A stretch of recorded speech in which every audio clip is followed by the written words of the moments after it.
Please rise. Justices of the Appellate Division, Supreme Court, First Department. We hear you, all persons having business with the Appellate Division.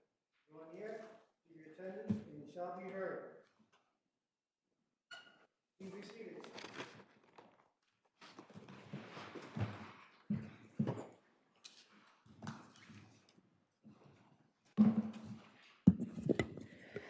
Good afternoon, everyone. Welcome to the Appellate Division, First Department. We have some 6.5 hours of argument that has been requested this afternoon. So I ask that you keep that in mind, and ask only the questions that you absolutely make the points that you absolutely need to. We have your briefs, we have the record, we are fully familiar with the facts of your cases. So let's get to it. The first case is People versus Chanrel Cooper. Yes, Your Honor. The counsel requests 5 and 2. 5 and 2 and 5.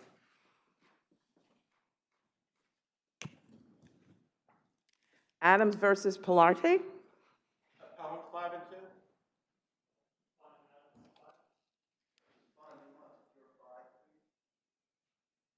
I'll do 4, 1, 2 and 2. E. Williams is submitted. Villanueva versus O'Mara Organization.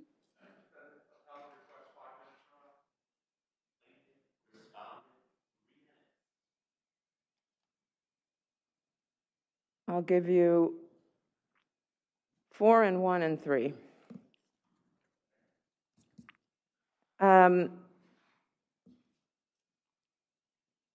3502 Partners versus Great American. Plaintiff appellant 6 and 2. I don't see anybody else. Do you want to submit or do you want to argue? I'll argue. Well, seeing as you don't have opposition, I'll give you 2 minutes and a submission. People versus Arnpill Jones is submitted. Namadi versus Claude Castro and Associates. Plaintiff appellant 5 and 3, please. Respondents request 2 minutes for respondent Castro and Associates. 5 and 2. 5, and 2. Knickerbocker Retail versus Bruckner Forever.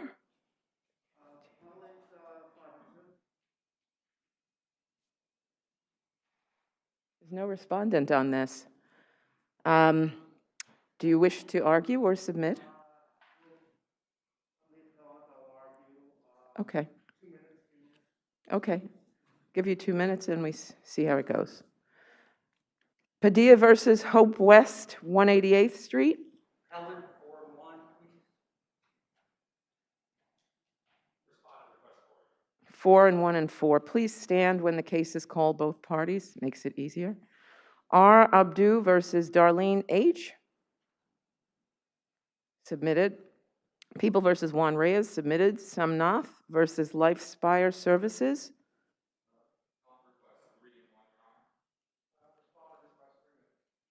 3 and 1 and 3. Thank you. Melendez versus New York City Transit Authority. 5, 2, and 5. Gregorian versus 108 Chambers Street.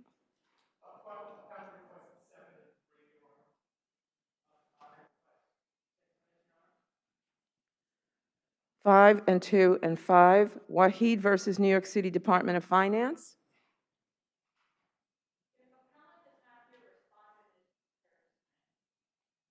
Okay, thank you. It'll be a submission. People versus Michael Patterson.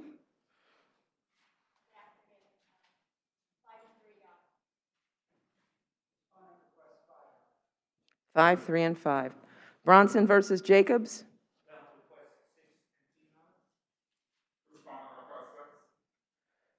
3 and 1 and 3. Yakovacci versus Brevet Holdings is submitted. First case for argument is People versus Chanrel Cooper.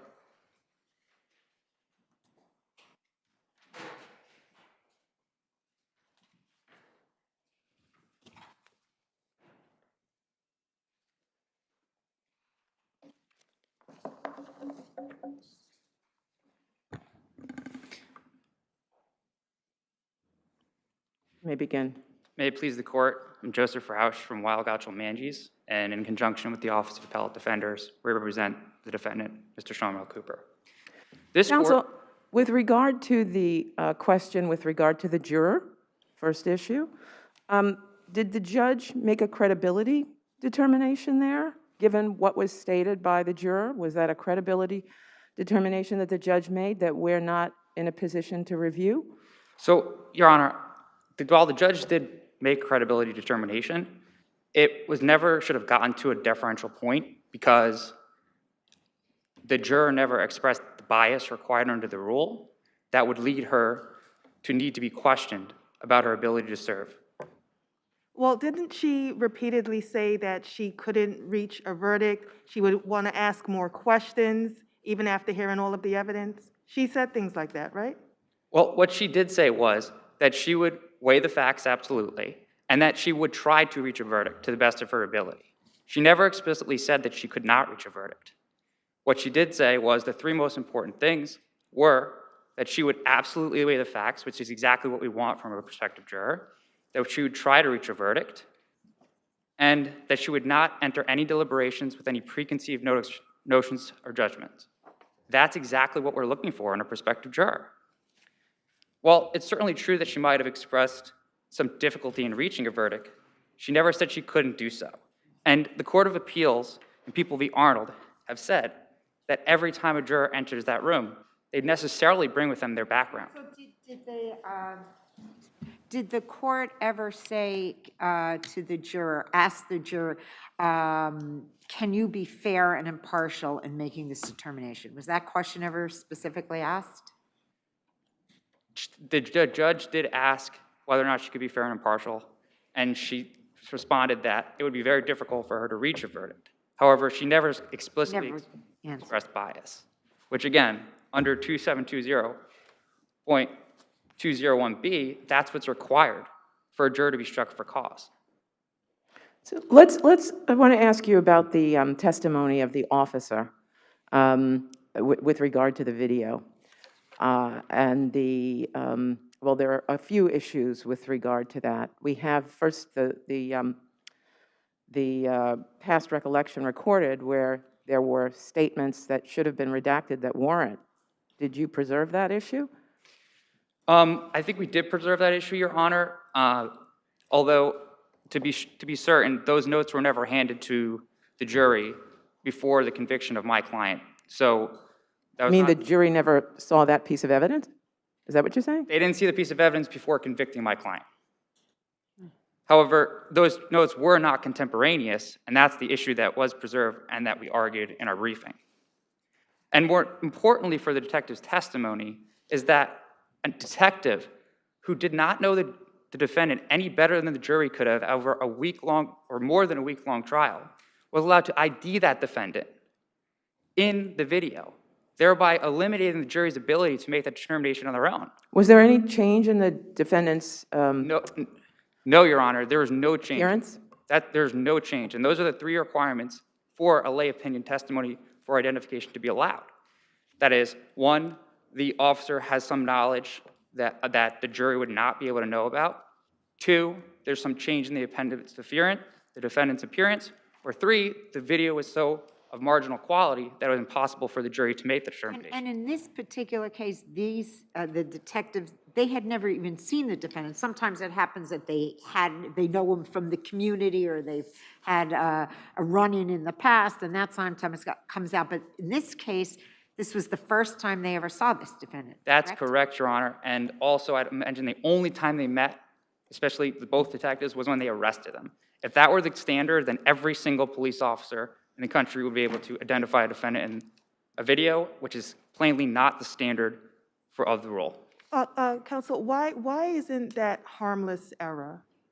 It's not harmless error, Your Honor, because there's 2 prejudicial reasons why it's not harmless error. 1, when a detective's allowed to identify a defendant, that necessarily suggests that there's prior engagement between the detective, law enforcement, and the defendant, which is prejudicial to the defendant. And additionally, in this case, not only was the officer allowed to ID the defendant, the officer was allowed to narrate what was going on. Specifically, I see I'm out of time, but can I finish your point, Your Honor? Yes. Was allowed to narrate that the bag that the defendant was holding looked heavy. There was the money was never found. There was a ledger talking about how much money was in the safe, but there's no video evidence of anyone taking it out of the safe. So when that officer was allowed to say the bag looked heavy, that was a key point for the jury to make a determination there was actually enough money in the bag. In addition, the respondent's prosecution trial attorney actually mentioned it in summation to show how important that point was. Thank you. Thank you.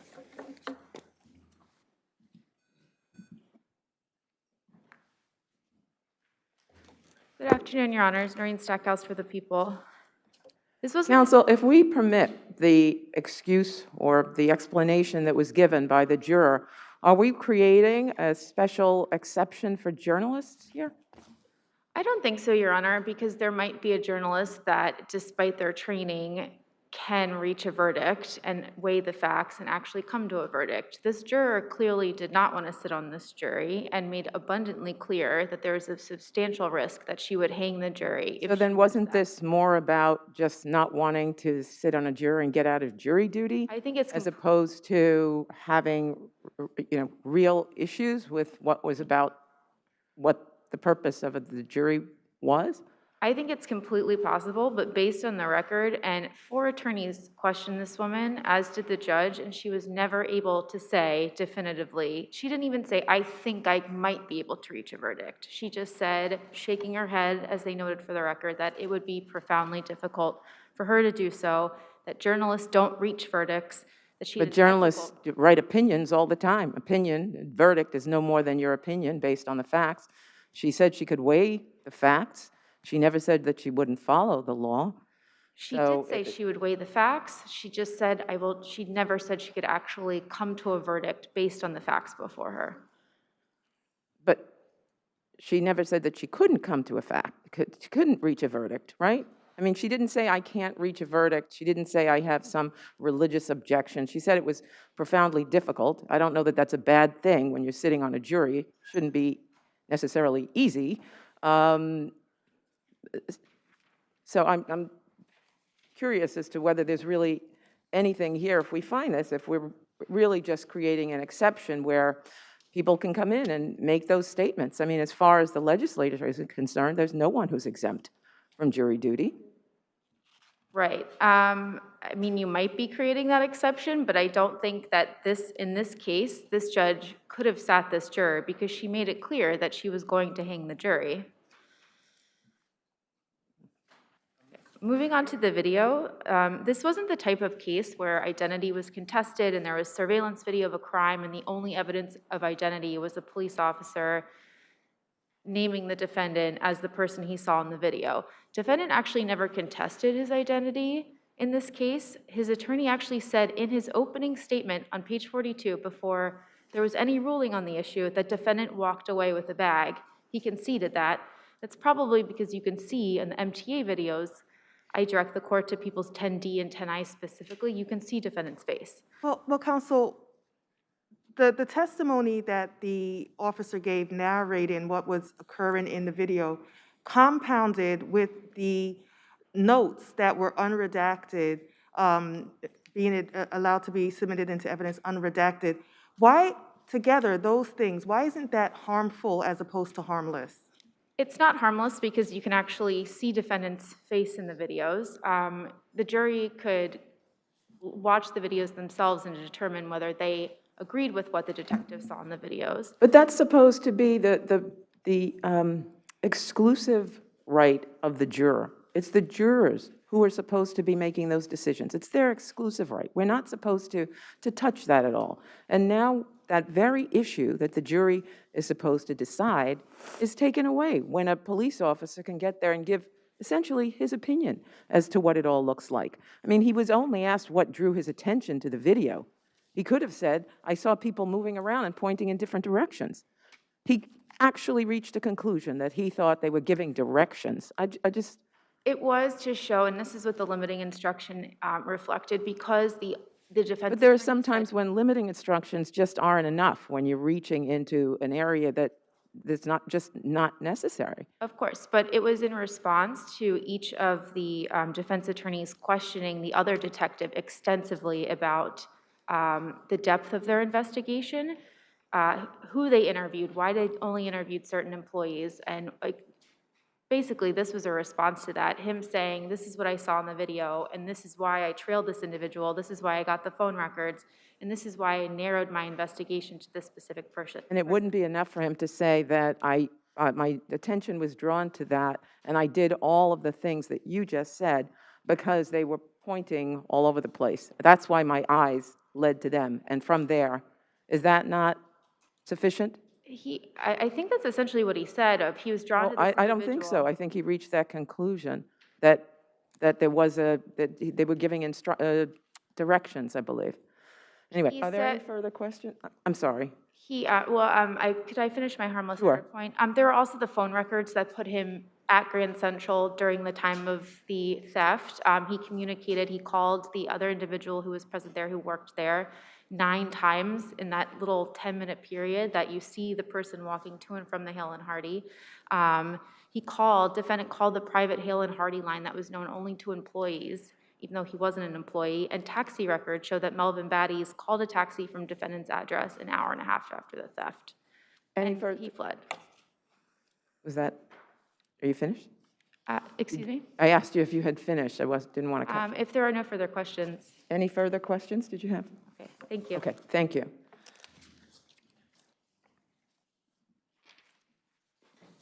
Just briefly, Your Honors, to the point that prospective juror number 17 never said that she would reach a verdict, I direct you to voir dire transcript pages 122 to 123, where the prosecutor asked, if you are selected as a juror in this case, we would all be asking you and your fellow jurors in your deliberations to reach a verdict or to try to reach a verdict. Will you be able to do that if you are selected as a juror in this case? Response, to the best that I can. So she specifically said that she would do the best she could. As to the identification issue and the narration issue, this court, and Justice Renwick and Justice Kapnick sat and was actually part of the panel that made this decision in People v. Challenger, which came out in December of 2021, in an analogous case here. A seasoned detective, identified the defendant in a video, and this court held that the change in the defendant's appearance was de minimis, and there was no other reason to suggest that the detective was more likely to ID the defendant in that video than the juror. And because of that, this court reversed the conviction and granted a new trial. How do we reconcile that with the overwhelming evidence, as the people indicate, the phone calls, the everything else? So that evidence, Your Honor, actually doesn't put my client at the scene of the crime without the identification. Those were phone calls. They were Metro cards. Those are types of things that someone else could have had his phone. Someone else could have been using his Metro card. Without actually physically placing and having the officer say, that is the defendant there, there's no actual definitive evidence that would put my client at the scene of the crime. And that's why it's different.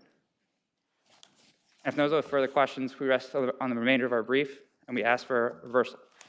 Thank you. Thank you. Thank you both. Oh, counsel, are you pro bono here? Thank you very much. We appreciate your service. Thank you. Thanks. Adams versus Pilarte.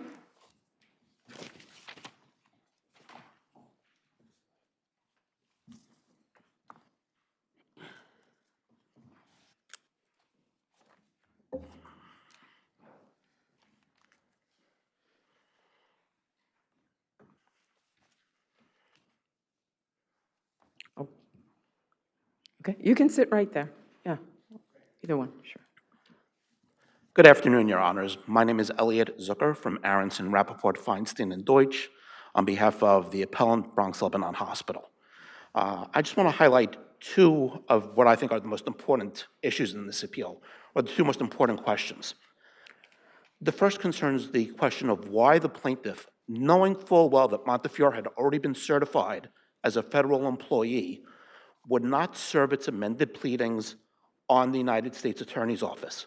Why would they only serve the attorneys who represented Monty when they were a private actor? Didn't the U.S. attorney say they're only making a very limited appearance for a very specific purpose, that they weren't taking over for them completely? They filed the notice of removal, which is filed in every case, which says that their appearance is limited to removing the case. That's because that's the only thing they can do in state court, because the state court lacks jurisdiction to do anything else with regard to federal employees. You can read the record, you can read either one of the respondents' briefs. There's no answer to the question as to why the United States Attorney was not served. The other point I wanted to make is that this is not a situation in which the plaintiff is somehow being forced to continue a lawsuit against someone it doesn't think is a tortfeasor. The plaintiff very much considers Montefiore an active tortfeasor. They have an active federal litigation against them. So the question becomes why the plaintiff wants to separate the claims into two separate forms. I'm going to give you an example of why they want to do this. If the case continues as it is, and the state action continues against Bronx Lebanon and Dr. Pilarte alone, when it comes time for the jury to render its verdict, the jury will not be allowed to allocate any liability against Montefiore because the plaintiff can't get jurisdiction over Montefiore in the state court. Okay? So despite the fact that Montefiore is the most guilty party, most of the entire award is going to be made against the remaining defendants, Bronx Lebanon and Dr. Pilarte. Same thing will then happen in plaintiff's action in federal court. So the plaintiff is essentially setting up a duplicative recovery scenario, which it is our argument that the court should not condone. Unless there's further questions, I'll rest on my brief. Thank you.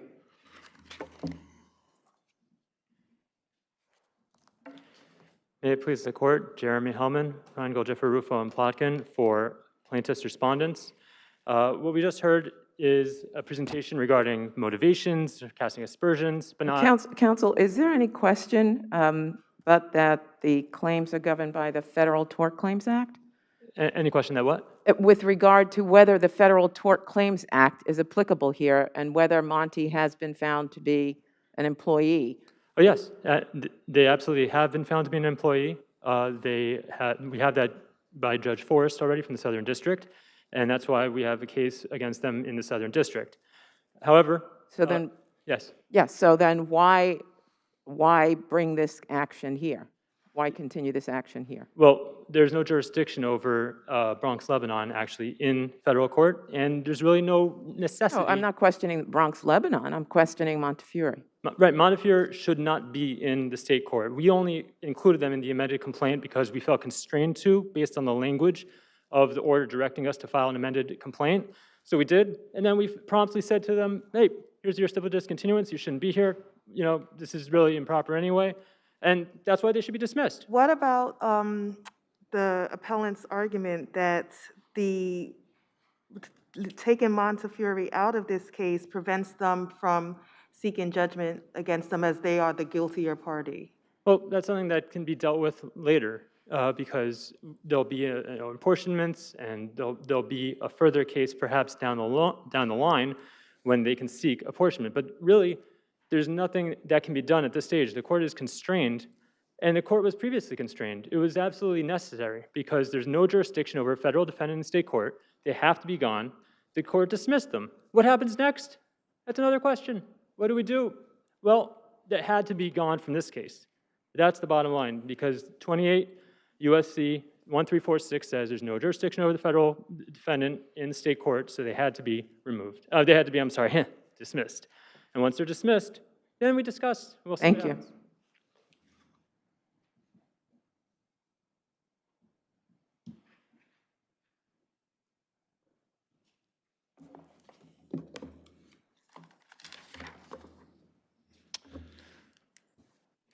Good afternoon. If it may please the court, my name is Milan Spisek, and I am of counsel to Wilson, Elser, Moskowitz, Elman, Dicker, and we represent Montefiore Medical Center, the defendant respondent in this case.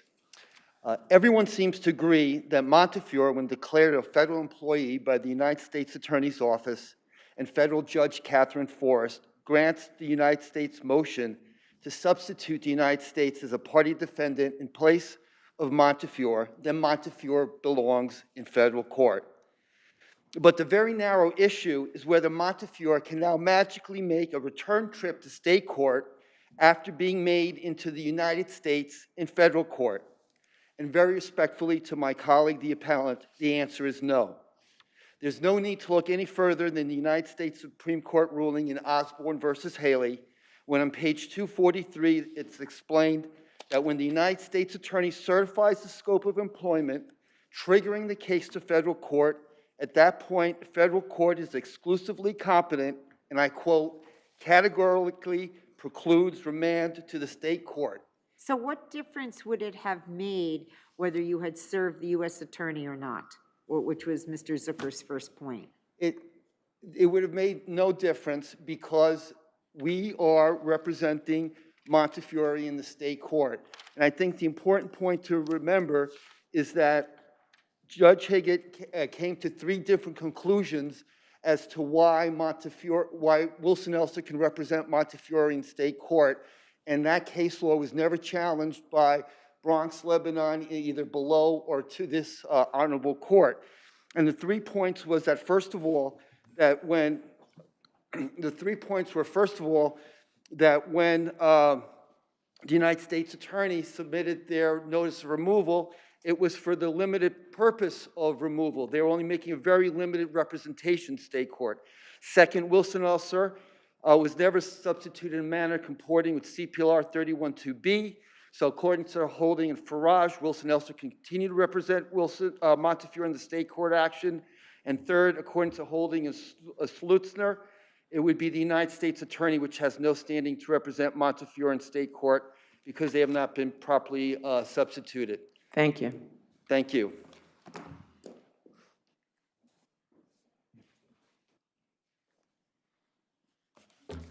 Since my colleague mentioned the Osborne case from the United States Supreme Court, I want to point out that it's that case that said removal is the appropriate action here, not dismissal. And that's why it's important with regard to who was served. If the United States Attorney had been served, this case would have been removed. Okay? And How would the federal court have jurisdiction over Bronx, Lebanon, in federal court? What would be the basis of the jurisdiction? It would have been pendant jurisdiction, okay? And I understand that the United States District Court then could have chosen to exercise or not exercise its pendant jurisdiction. Would remand it back to state court. Not necessarily. The guidelines are that if the case involves a similar controversy and it would promote judicial economy, the federal court should exercise its pendant jurisdiction. Wasn't the whole case removed prior and it came back? The only reason it went back is because at that time, the plaintiff had not exhausted their administrative remedies. That's no longer the case. The plaintiff is now actively suing Montefiore in federal court. They're there now waiting for a trial date, just like we're waiting for a trial date in state court. Sir, you mentioned earlier that your right to be able to have Montefiore on the verdict sheet is compromised now. Is that what you mentioned earlier, because they're not in the case here, even though the court lacks... Right, under 1601, you can't get apportionment. Yes, you can. I mean, if I'm not mistaken, the Court of Appeals has determined in certain matters where you can have a bankrupt tortfeasor who cannot come into state court, but if you can establish that you were able to have personal jurisdiction over that entity, you can put them on the verdict sheet for purposes of Article 16.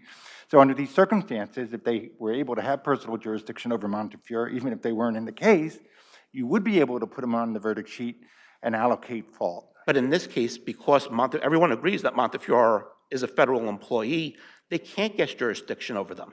And in terms of the Court of Appeals, there's a Court of Appeals case, and of course I can't read my own handwriting now, but I believe it's called Artebras versus Home Place Corp. from 2017, which dealt with a sort of parallel situation. It was a court of claims situation instead of a federal court situation.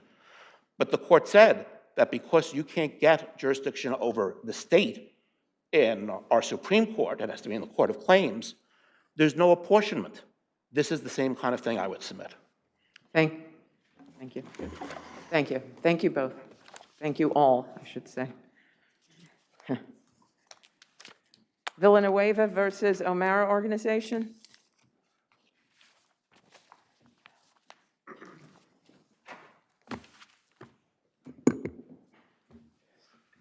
May it please the court, Charles Rule for the O'Mara Organization and Armor Electrical, the defendants' appellants in this case. It's our position that the court below should not have granted summary judgment or partial summary judgment to the plaintiff on the issue of liability in this case.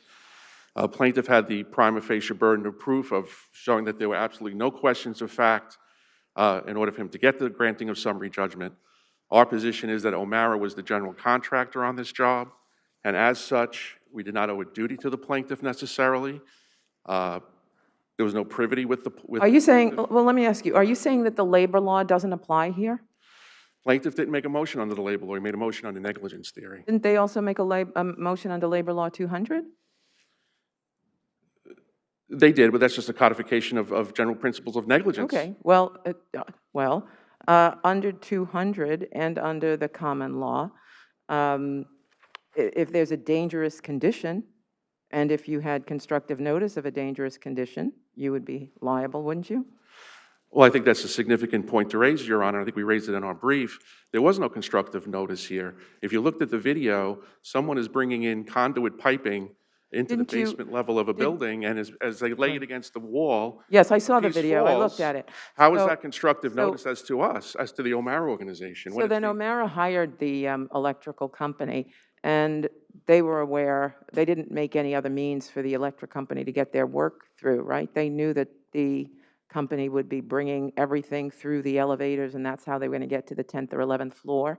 Correct. Right. Correct, Your Honor. So isn't there, evidence that this would have been I think they were 11-foot pipes or something, 10 or 11-foot. 10 or 11-foot pipes, that they would have to be leaned up or that they would be propped up somewhere in the transferring of these? But even if they're leaned up against the wall, are we supposed to have constructive notice that it could fall over? And it wasn't like it was being stored in that area. The man from Armor was actually in the process of leaning it, and then it starts to fall. So it wasn't like it was being stored in that area where O'Mara would have had an opportunity to examine and see that they were not properly maybe placed against the wall, that maybe they should have been placed on the floor. That wasn't available to us because it happened so spontaneously with when they were doing their job, Armor doing their job. And the way the contract is written with Armor was responsible to maintain that area in terms of safety. Our position is that the general contractor, we don't have any, for general safety things in a contract, we're not responsible to a plaintiff. And in this case, I don't think we were, and the court should have granted summary judgment on that. Should not have granted summary judgment on that to the plaintiff. At the very least, it should be a question of fact as to whether or not we were on notice of that type of a condition. So it's our position that the motion should have been denied as to O'Mara. Okay. And with Armor, a little bit tougher road to hoe, because they were the ones that actually brought it in, understanding that, but still, there was no expert testimony submitted on the plaintiff's motion about how proper procedures on how things should be What carried. expert testimony? Bill? I think we all have the same question, so I'll let either one of you go. I'm sorry. Why do you need expert testimony here? What's the need that you have? Well, my argument would be it should be for the jury to determine whether or not proper steps were taken and how that was carried into the building. Again, it wasn't being stored in the area, it was being carried, and it was being placed, and at that very moment What of did the placement, expert it falls. testify to? That it shouldn't have fallen over and hit the plaintiff on the head? I'm sorry, say that again? What would the expert testify about? That the pipe should not have been put in such a position that it would fall over and hit the plaintiff in the head? Plaintiff had made an issue that perhaps they should have been bundled, or they should have been laid on the floor and not leaned up against the wall. You know, that should be a question for the jury to determine whether or not it was proper to do it that way. That's my point as to Armor. Thank you. Thank you.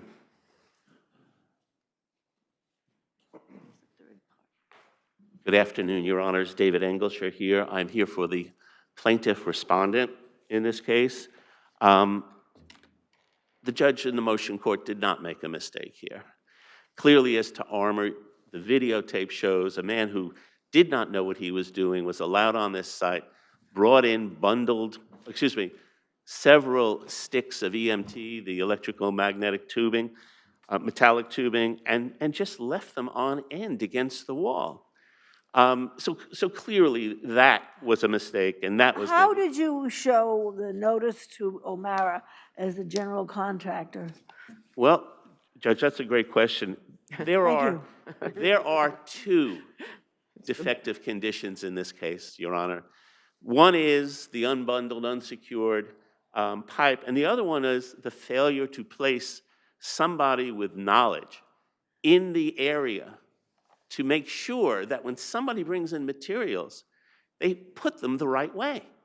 And as a matter of fact, the witness on behalf of O'Mara testified, yeah, if you put it on its end, it could fall and hurt somebody. But what's the constructive notice that they did that? In other words, well, what you're saying sounds like questions of fact, but what's the constructive notice that they knew that they would store it vertically rather than bundling it horizontally on the floor? Well, there's actual notice here that the person didn't, that O'Mara didn't place somebody there.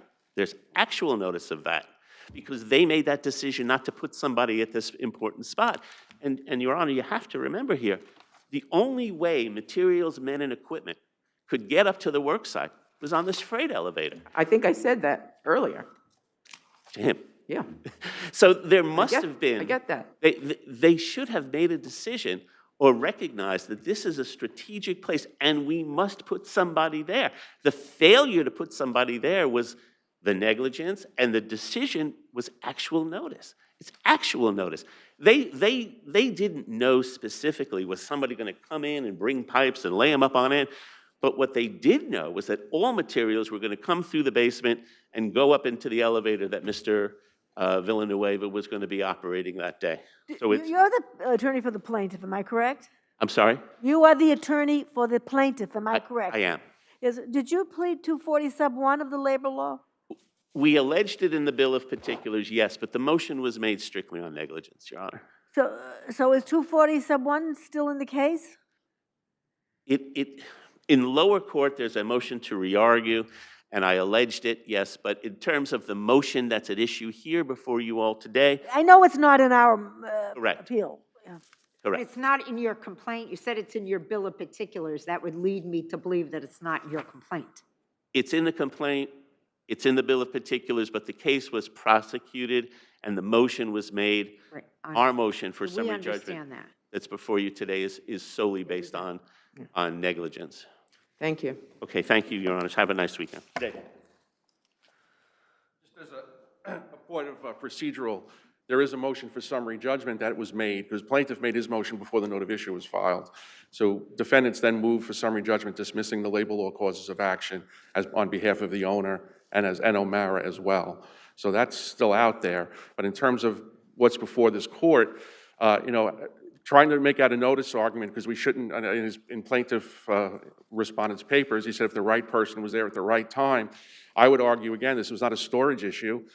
This happens almost contemporaneously with the person leaning the Did pipe. someone testify definitively, uncontradicted, that somebody from O'Mara should have been at that particular No. elevator at that particular time? That's not in the record. So, I mean, at the least, you're saying there's an issue of fact Correct. as to what negligence, if any, there was on the part of O'Mara. Correct, correct. And I do understand with Armor, it's a much more Yes. difficult argument. Thank you, unless there's no other questions. Thank you. Thank you both. Thank you very much.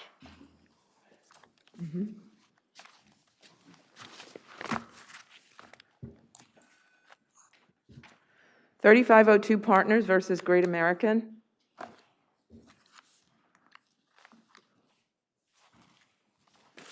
Good afternoon, Your Honors. May it please the Court, my name is Joshua Mallon, representing plaintiff from the law firm of Wegg & Myers. Your Honors, in this case, the motion court, we submit, overstepped its bounds when it dismissed the complaint at the pleading stage based on its conclusion that the allegations relating to excavation supplemented by... Doesn't the Banteria, you represent the plaintiff, am I correct? Yes, yes. Doesn't the Banteria case, the Court of Appeals, Banteria case control here? Only if the only allegations were that damages were purely from excavation as defined in that court and by Pioneer as movement by humans, earth movement by humans, because it was the earth movement exclusion that Banteria was picking up on. You're relying on Jones, am I right? Yes. Yeah, but Jones is a Second Department case, not a Court of Appeals case, and in that case, I think what was significant was that the insurance company itself didn't dispute that the vibrations were covered losses. There's no such thing here. Yes, but the whole key to that is when it came to the issue of vibrations, the motion court down here sidestepped the issue of vibrations based on the anti-concurrent causation analysis, but anti-concurrent causation, we would submit the court got wrong also because anti-concurrent causation only works when both causes of loss, one that's included and one that's excluded, results in the same amount of same damages. The affidavit that was submitted by the client in opposition to supplement the pleadings made the point that when excavation began, there was no damage. The only time there was damage was as a result of vibrations and a backhoe. That's what supplemented the pleading. What was the backhoe doing? Sorry, the backhoe. What was the backhoe doing? The backhoe was being used to excavate, wasn't it? No, not to excavate. Okay. Not to excavate. The It wasn't problem here moving. is we're doing this. Counsel, may I ask a question? Was it moving earth? It wasn't moving earth at all. The backhoe was not moving any materials. In his affidavit, I'm limited to what he said, and that's the problem with this case, is this isn't summary judgment, and that's the problem. This is on an allegations, on a pleading to which the court went to. If we were arguing this record on summary judgment, these would be valid questions in terms of what did the evidence show was the cause of the damage. But we're not there, and that's the problem with why the court committed error when it dismissed the case at this early stage. Thank you.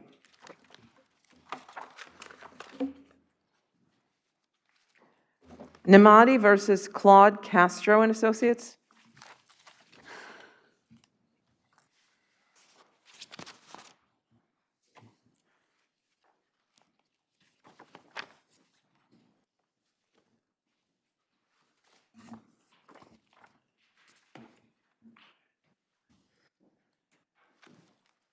Good afternoon. May it please the court.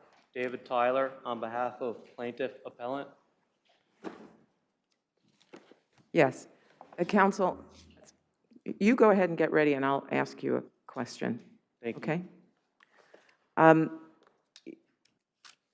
There were prior litigation documents that were included with the answer of the defendant.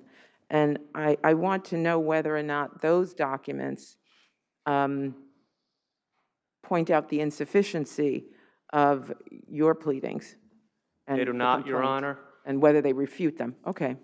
Tell me why they don't. The documents that are attached to the response to the complaint are either documents that were actually filed by the respondent and certainly state what he says they state to a certain extent, but are his very representations and representations of his clients. They're from prior litigation, Correct, Your aren't Honor. they? Okay.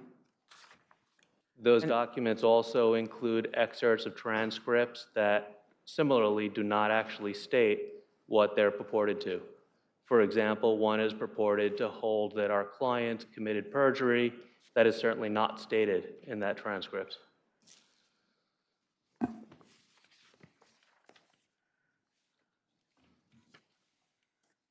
You can go ahead. I'm going to.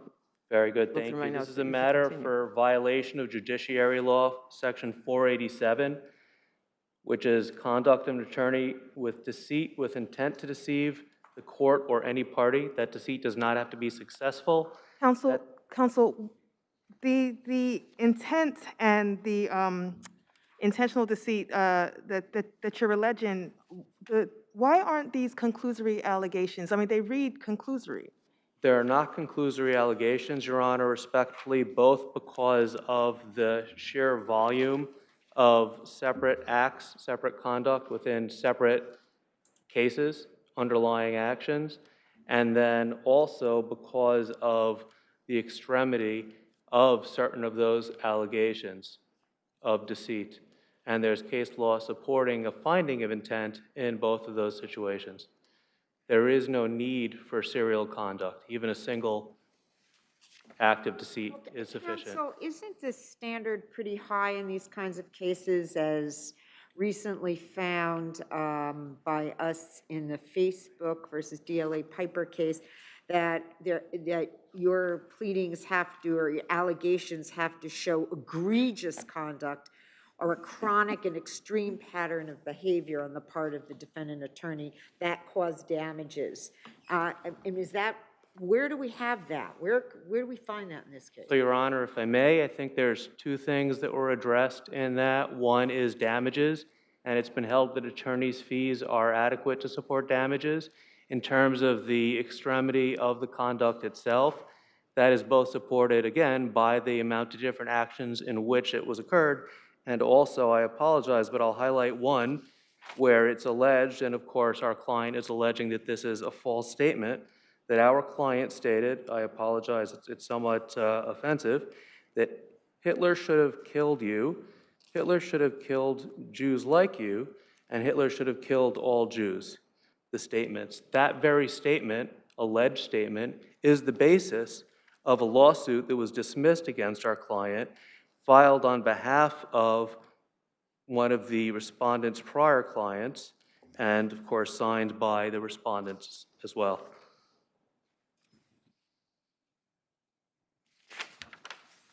So it's our position that all of the elements of Judiciary Law 487 are found. Additionally, I'd note that there is an improper request for sanctions in respondent's brief. The underlying order denied sanctions and has not been appealed in that respect. So that is not open to appeal and is also not supported by the brief in the first place. Additionally, the underlying order does not actually provide an explanation of why it's insufficient, the original pleading. The court did not provide us with the opportunity to replead, which is common in the cases even that are cited by the respondent in support of their application. And additionally, that brief part of the decision that is reflecting dismissal is citing a federal case that is applying the federal applicable rule as opposed to the state rule, 9B as to pleading fraud, et cetera, with specificity. Thank you. You have rebuttal time, don't you? Thank you.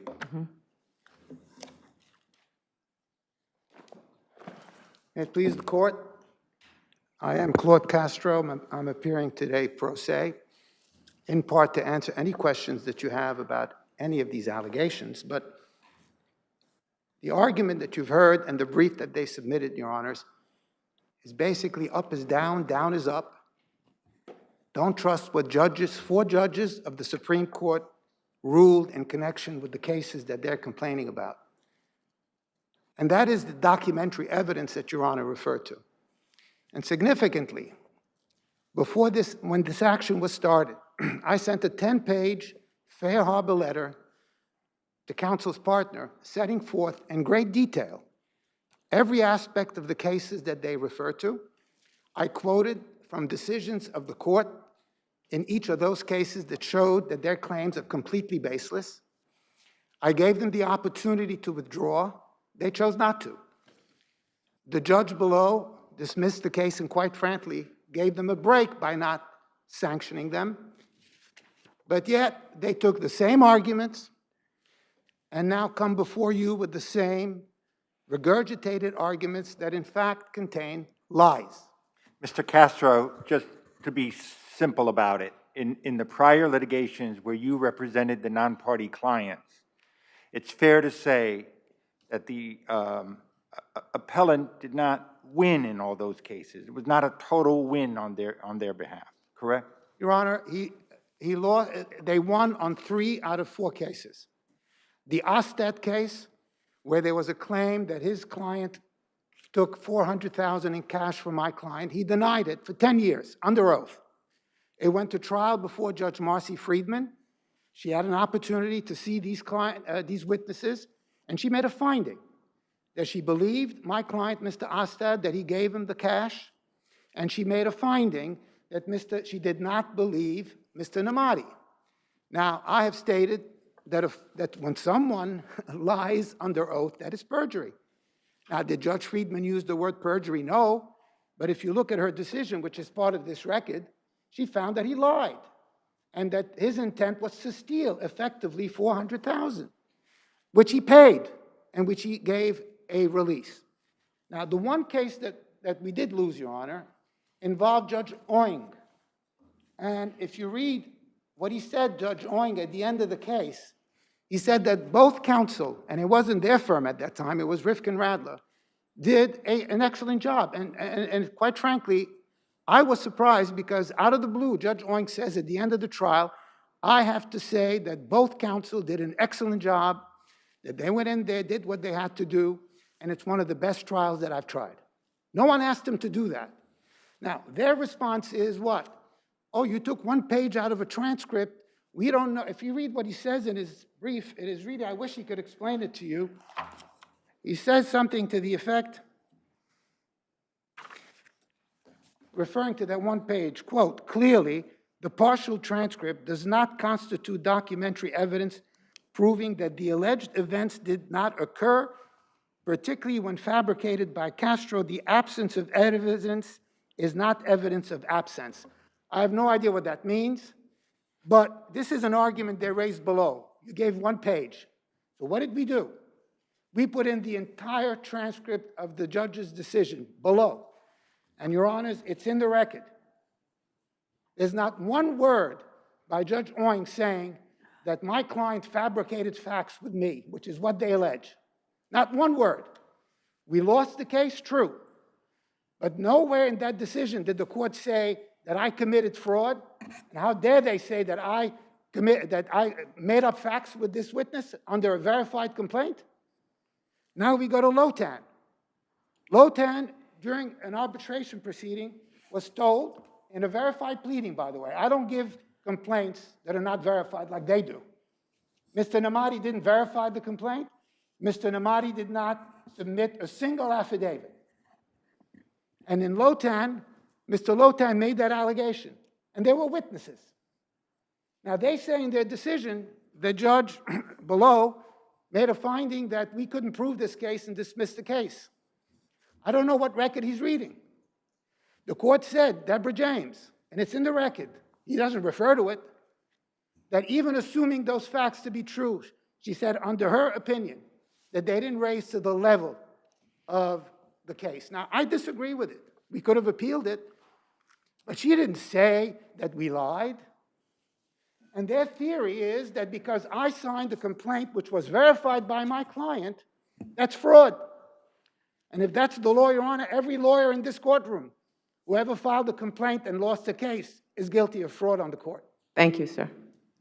And if I may, Your Honor, I think... Thank you. All right. Thank you. Thank you, Your Honor.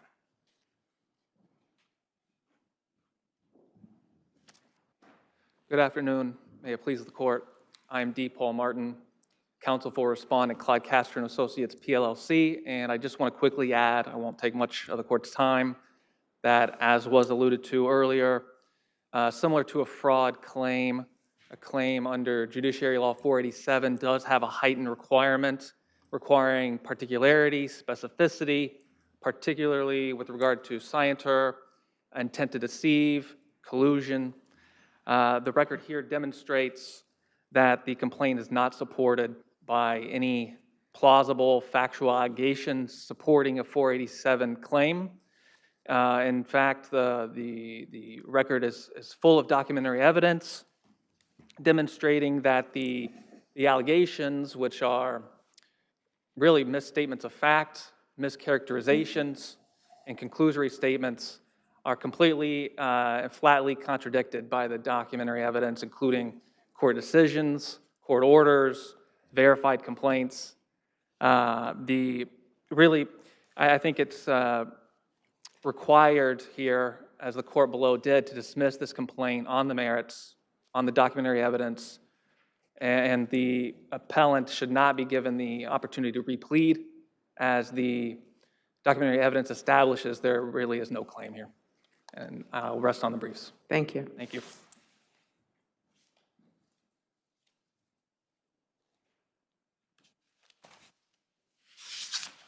Your Honors, to the points made by respondents, it's ironic that it's stated that up is down is up, don't trust the judges, when in fact what's being done is that the transcripts or portions of transcripts that are provided without context are being misstated and misconstrued.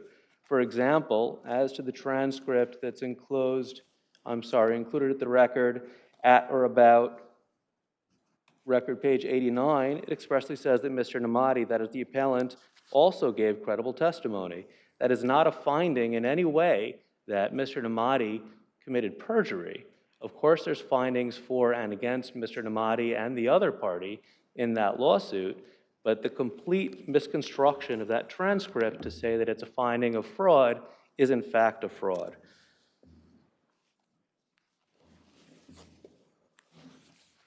That's all I have at this time. Okay, that's all right. Thank you. Thank you all. Thank you.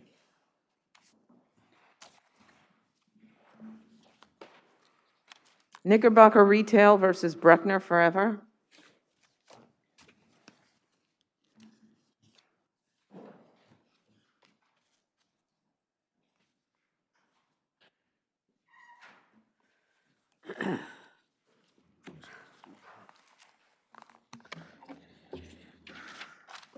Good afternoon, Your Honors. If it please the Court, Paul Gruber from Bora Goldstein, Altshuler, Naines and Goydell, PC, on behalf of Knickerbocker. I think that there are only 3 points I'd like to make in the time that I have today. The first thing is something that's probably very easily overlooked in this record, that the court below did find that the plaintiff established his case for summary judgment, and that case was originally brought on the theory that the tenant defaulted under the lease by failing to replenish the security deposit. It's crystal clear on this record that they say nothing about this. So, at a minimum, the petitioner was entitled to judgment on its claim, or the plaintiff, rather, was entitled to judgment on its claim for ejectment. Now, turning to the defenses of impossibility and frustration of performance, this lease was entered into in 2012, and but for disclosing that the tenant said that they had to do because of a city order, and I'll get back to that in a moment, it was unable to do business. But this didn't frustrate the purpose of the lease, nor did it render performance of the lease impossible. This court has decided many cases on that issue already. They're discussed in the brief. And the third issue concerns the guarantor. At a minimum, based on the holdings of this court, certainly there's no question about a claim against the guarantor after June 30th, 2021, or 2021. The default in rent began in March 2020. But the city statute was very carefully defined. It refers to certain state executive orders, including Executive Order 202.3, 202.6, and 202.7. None of these orders, and copies of these are in the record, speak to this particular business. In fact, if you look at 202.6, it exempts essential health care or operations and providers of basic necessities to economically disadvantaged populations, which this tenant might fall in. Can I just finish the argument? Yes. Thank you.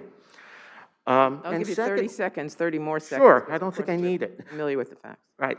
The second thing would be the tenant's defense in the lower court and the guarantor's defense was based upon a city emergency executive order. Look at the city ordinance, not mentioned at all. Certainly, the city council was aware of that.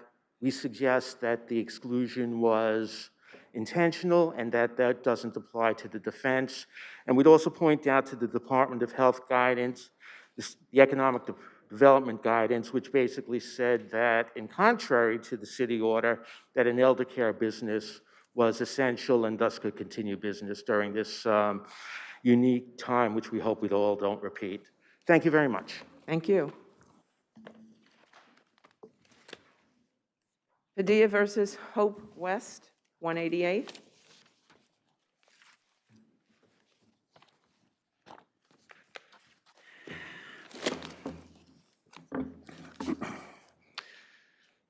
Good afternoon, Your Honors. May it please the Court, Nicholas Timko for the plaintiff appellant Padilla. This is an appeal of the granting of defendant's motion for summary judgment, ruling that the defendant was an out-of-possession landlord and had no obligation for the flooding condition which resulted in this injury.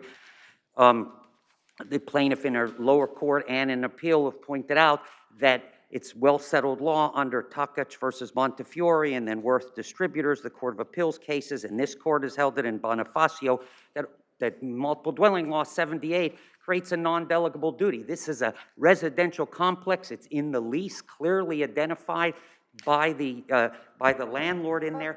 Wasn't the agreement here that the tenant would take care of things like leaks and things, and that the out-of-possession landlord would only be responsible for defects that were structural defects or otherwise violated a specific statutory safety provision? That's actually not the case. If you read the lease and you read the details as we've laid them out in our brief on page 6, 7, and 8 of the lease terms, not only did the owner have a right to enter for emergencies, but at other reasonable times to examine same, to make repairs, replacements, and to make improvements as the owner deemed necessary and reasonably desirable. Yes, but doesn't that all go to the structural aspects? Well, I mean, isn't that rather typical of when there's an out-of-possession landlord? Well, that they first come of in, all- if I could I'm just, sorry, Your Honor. that they come in for structural defects. That doesn't say anything otherwise. First of all, we challenge that they're an out-of-possession landlord, and there's certainly a question of fact. Under Gronsky, the Court of Appeals case, an out-of-possession landlord has to give up possession and control. They didn't give up control. They got financing through federal and state agencies, and they needed to have control, and they, in fact, went in there and did at least annually inspections with the state inspectors, and they did pre-inspections before that for their own business purpose, to make sure that the whole building, as they were required to do. Article 7, multiple dwelling 78 doesn't say they only have to keep one part of the building, even if they are an out-of-possession landlord. If you read the text. But what you're saying, it doesn't sound inconsistent with an out-of-possession landlord, that they should be there when the state is doing an inspection of the building once a year? But That it was seems for their appropriate. benefit once a year because they needed to pass the inspection, and they went in for a pre-inspection. Before the state came, the owner went into that property, to that section of the building, with their people and said they went through and inspected to make sure that they could pass inspection, because if it failed inspection, they would lose their financing. I understand that, and I understand the situation here to make sure that there were no major safety problems, but this was a water leak. They're supposed to come in every time there's a little water leak? No, and this be wasn't a little responsible water for leak. that? It leaked at 8:30 a.m. and was still dripping at 4 p.m. The maintenance guy who testified said, this happens all the time. The toilets are overflowing. That doesn't happen. I've been living in my house for 30 years. I've never had an overflowing toilet. I have an office. The fact that it's happening. Counsel, makes it a the lease, plumbing doesn't it specifically say that the tenant would be responsible for plumbing issues, which is exactly what we're talking about, a toilet overflowing, a plumbing issue? That just, if the owner has a non-delegable duty, he can assign his duty to somebody else and they can take over his defense, as they in fact have done in this case. But if you read the lease and the provisions we cited, the tenant knew, the owner knew that it says in the lease, if the tenant abuses the plumbing system and causes problems, we're going to go in and we're going to fix them and we're going to make you pay for them. So they were on notice that this potential problem, the tenant testimony said, this happens all the time. We get these problems with the toilets. It's not just something, a leak, a small thing. It leaked a lot and it happened all the time. There's something wrong with the plumbing system. They had a joint. They provided the heat. They had to maintain electric. They said if there's a plumbing problem under the lease, they were responsible for it. This was a plumbing problem. Thank you.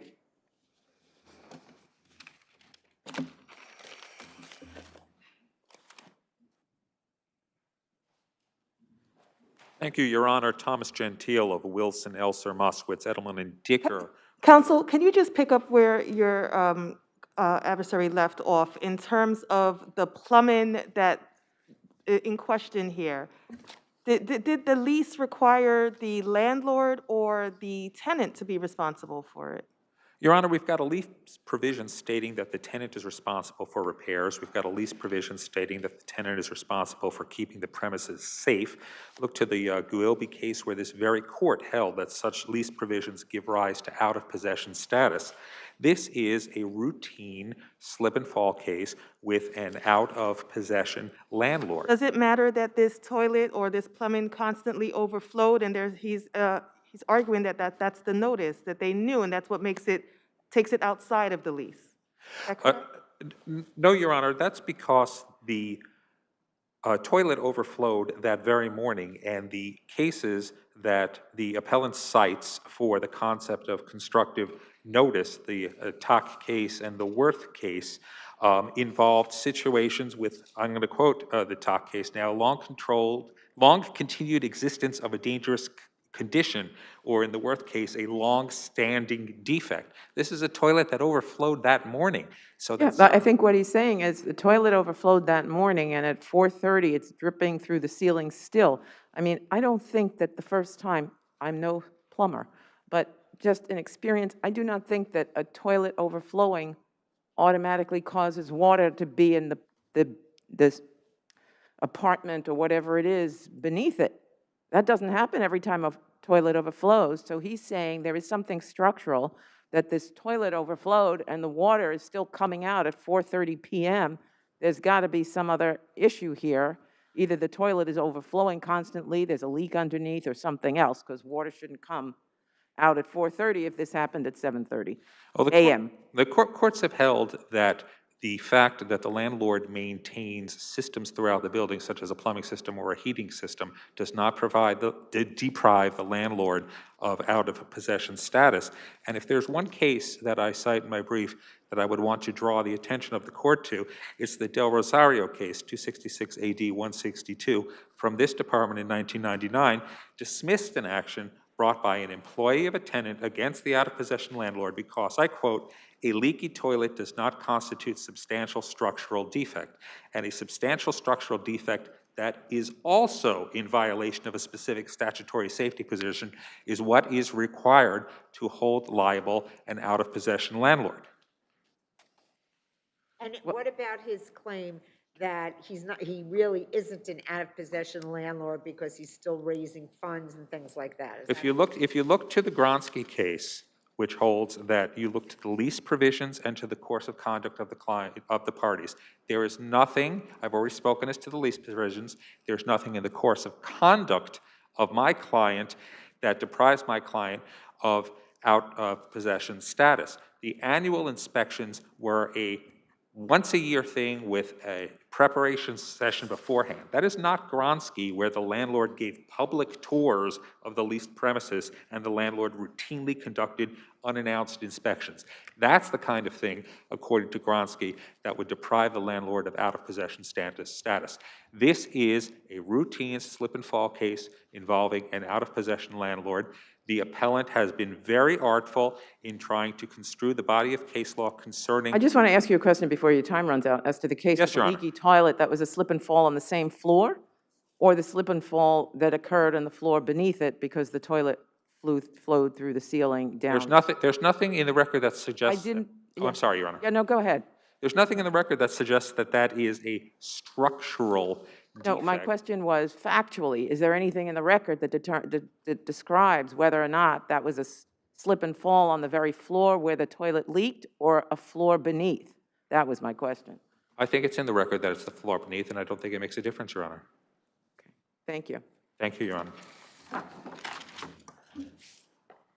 If I could briefly, I think we're missing the forest for the trees. Even if we concede the defendant is an out-of-possession landlord, the Court of Appeals in Guzman held that if there's a violation of administrative code, they have a non-delegable duty. Once their non-delegable duty applies, they can be held liable. Administrative Code 27-2026, which we cite in our brief and specifically refer to, says plumbing, including water closets and toilets. The word toilet is included in that administrative code section. So if there's an administrative code section right on point and it applies, Guzman says they have a non-delegable duty. If they have a non-delegable duty and they've made a judicial admission when they brought a third-party action against the tenant in paragraph 9, which we also have in our brief, that they didn't couch it in any way. They said the plaintiff's accident occurred because the tenant was negligent. They've admitted that, okay, in their third-party action, which is now gone because the third-party defendant took over their defense. But if they have a non-delegable duty and they delegated their responsibilities for Administrative Code 27-2026 to the tenant, and they've now admitted the tenant is negligent, not only are they liable, we should have gotten summary judgment based on those facts. Thank you. Thank you both. Samna versus Lifespire Services.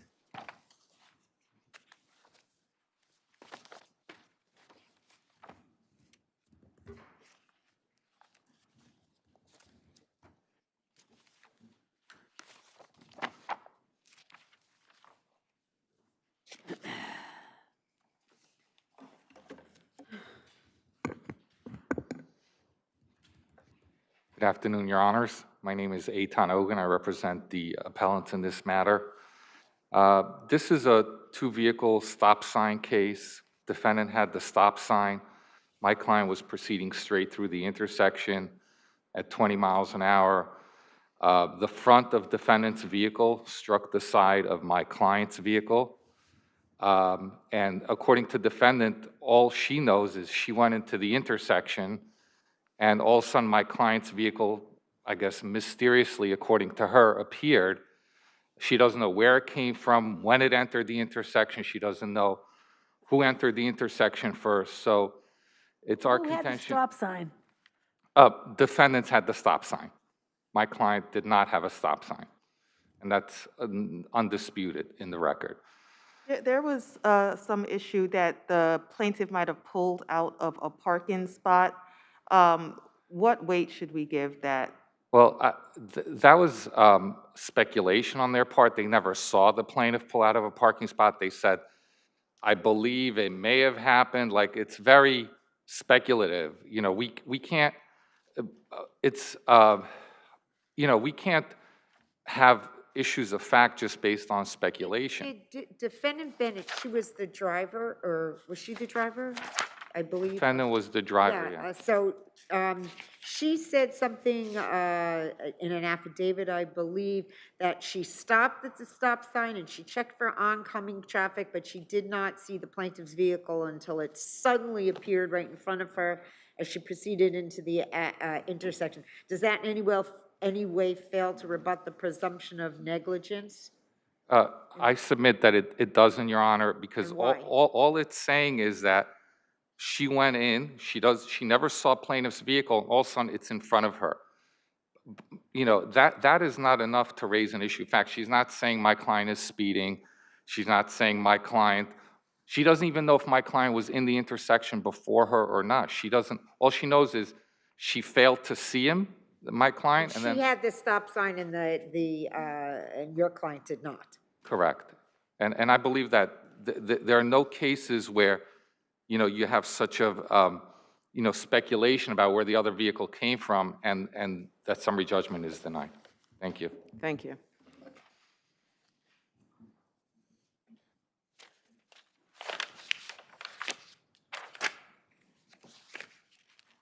Good afternoon. May it please the court, Kevin Donnelly for the defendant's respondents. To say there are no cases ignores the case that's on point, which is Luciano Mahoney, which is exactly on these facts, and it was decided obviously by this department in February 2021. I was surprised when I read the reply brief, and I'll address that, why plaintiff doubled down on his argument given that case. The other point I'd like to make is that if you read all three affidavits from the plaintiffs, none of them say they actually observed my client allegedly Counsel, blowing the stop sign. Just to backtrack, in terms of that Luciano case, the point of impact here, the defendant's car striking the plaintiff's car in the middle, as opposed to, I believe in that case, it was the front of the vehicle. What kind of weight should we give the point of impact? What does that indicate? That would require speculation as to an accident reconstruction, which these facts, we cannot do that on. We don't know whether the plaintiff was not paying attention. We don't know why she didn't observe my vehicle. Well, my vehicle stopped. There seems to be no dispute in this particular case that the front of the defendant's vehicle hit the middle of the driver's side of plaintiff's vehicle. So, I mean, the plaintiff's vehicle must have been there first. I mean, in that spot at least, before the front of your vehicle hit into her. Well, So how could you had a stop sign, you looked and you saw, and then you went and hit into a car that was there? You didn't look so good, not you, your client. Well, we don't have any explanation from the plaintiffs. And as I said, if we read their affidavits, Explanation? They were, they were there. can they answer whether or not they were pulled out of a parking spot? Can they answer? What would it matter if they pulled out of a parking spot or just were coming down the street? What's the difference? Well, that would suggest that why, when my client stopped and looked both ways, they didn't see the vehicle if it then pulled out of a How did parking they spot. see them coming from this parking spot then? Excuse me? I said, how would they see them coming from the parking spot if they didn't, they either saw them coming from the parking spot or coming down the street, or they didn't see them? Well, that gets to the point of why affidavits alone in this type of case are insufficient, and why the motion for summary judgment. I guess my point is it doesn't make a difference. I don't know what's going to make a difference in this case because I don't have all the facts. As I said, when I read all three of the plaintiffs, none of them say they observed my Counsel, vehicle. your client's affidavit, rather than raising an issue of fact, just seems to highlight that she did not see what was there to be seen, mainly the plaintiff's vehicle. And that's also evident maybe from the point of impact. All of those things together, right? No, I disagree. I think that the facts are exactly what this court decided in Luciano Mahoney, and the motion is premature. And as I said, I can't stress it enough, when you read their plaintiff's affidavits, they're insufficient as a matter of law because they don't state that they observed my client go through a stop sign. They conclude that that's what they They think did, happened. the plaintiff didn't have a stop sign. Your client had the stop sign. The plaintiff was driving and was struck by someone who went through a stop sign. That's their burden. They're Now it's asking, your client's, to raise the issue of fact with something other than speculation, right? well, it's not speculation because my client gave evidence in an affidavit sworn that they stopped and looked both ways, which is what they are required to do under the law. The plaintiff is required to keep and observe what's going on in terms of traffic conditions. Thank you. Clearly, plaintiff did not do that. Thank you. Thank you. Unless your honors have any other questions, I have nothing further on further rebuttal. I think not. Thank you very much. Thank you, your honors. Melendez versus New York City Transit Authority.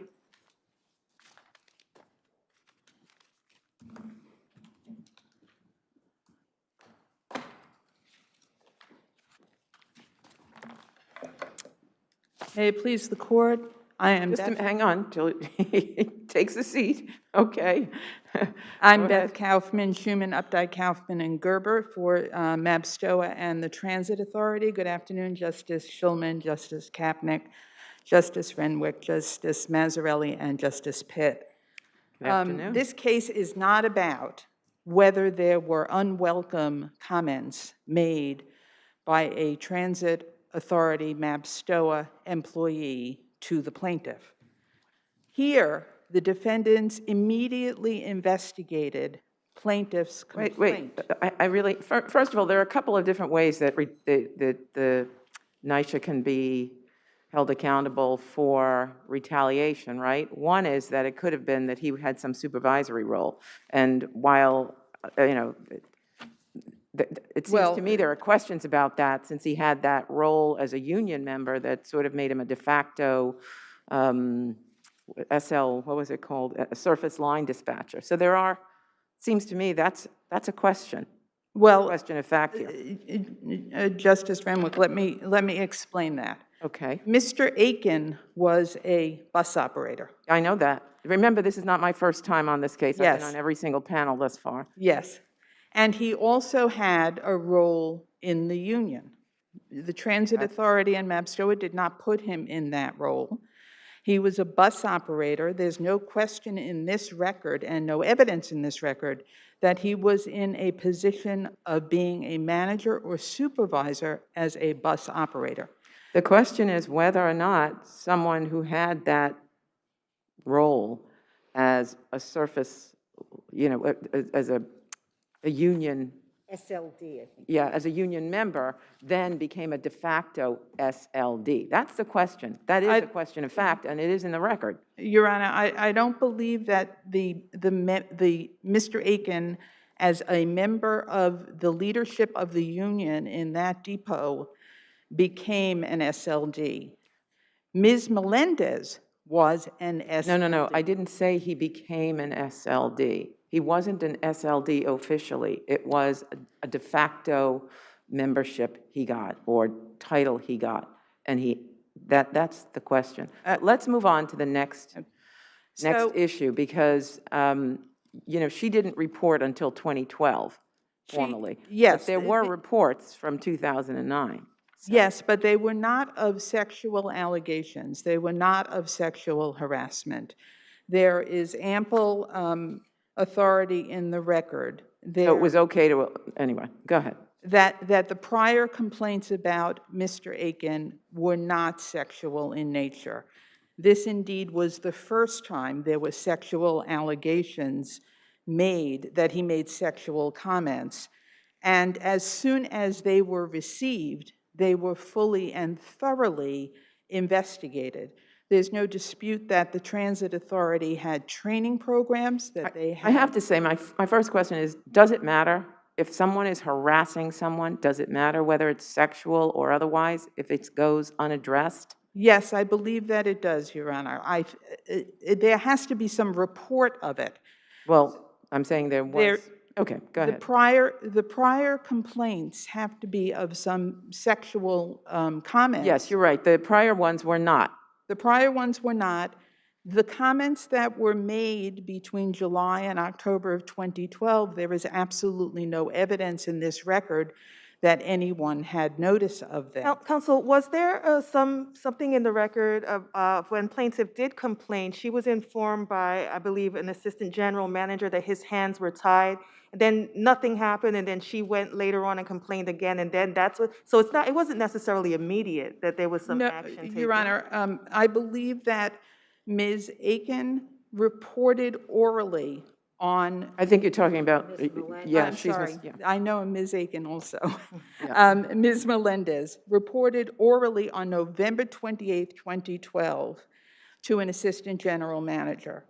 That assistant. I thought it was November 26th and to the assistant general manager, and then later on to the superintendent. Right, to Mr. Clark, to Mr. Clark Clark. first on the 26th that my colleague just mentioned. Orally, Mr. Clark then immediately called the EEO office and reported what Melendez told him. And the same day, the EEO office's assistant chief officer told the assistant general manager to relocate Aiken pending investigation and obtain written statements from employees. All of this took place before there was even a written complaint.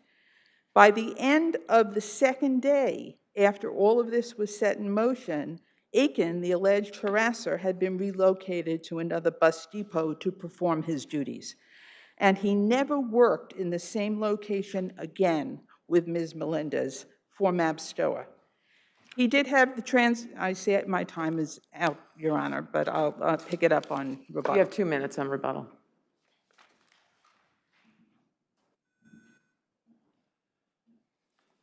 May it please the court, Brian Heller of Schwartz, Perry, and Heller for the plaintiff respondent. Can you clarify that point? Absolutely. So yet, this is another step in the saga of Tony Aiken, because he's really the antagonist of this case. Tony Aiken was the acting chairman for all the bus operators in the Bronx. And he was only acting because the person who was officially in that role had been promoted to the position above. He controlled all the bus operators in the Bronx. The depot's located in Manhattan, but its services... Well, when you say that, you're talking about as a union member? Yeah, so he is the leader of the union. He's technically a bus operator, but his job is to do union activity every day. He does not drive a bus. He hadn't driven a bus in years. And he has this extra shift, the perk that the chairman has every morning as an overtime, and that's where he came into contact with Ms. Melendez.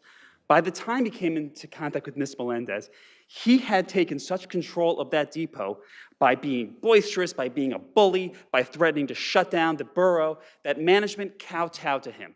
There was an investigation. So the specific question that I wanted to you to clarify was the one that my colleague had asked with regard to the November 26th date, that oral informal complaint with Mark Clark. What I wanted to find out was whether or not that was accurate, that was when she made her first informal complaint. Yes. And that went unaddressed because, as my colleague indicated, Mr. Clark said his hands were tied, I thought. Yes. And then she complained again, I guess. She went back the next day. Went to Mr. Walsh, and then that's when Mr. Clark or someone proceeded with an investigation. Right, that's when they contacted EEO. That was a very big step for the plaintiff because that had been demonstrated throughout. Mr. Aiken was allowed to sexually harass women throughout the depot without any type of consequences. After the plaintiff complained, there was an investigation by Transit's EEO that concluded that dispatchers were aware of Tony Aiken's harassment and did nothing.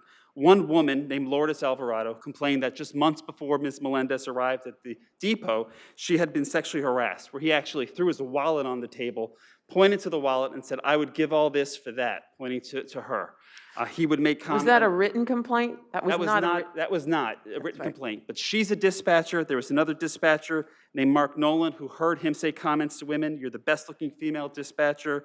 Another dispatcher. So you're saying everyone knew it. It was common knowledge, and so the transit authority should have been aware of it. They should have been, and that's what the lower court found, that they either knew and did nothing about it, or they should have known and done something about it. And the transit's argument that these dispatchers don't have managerial or supervisory authority is just not correct.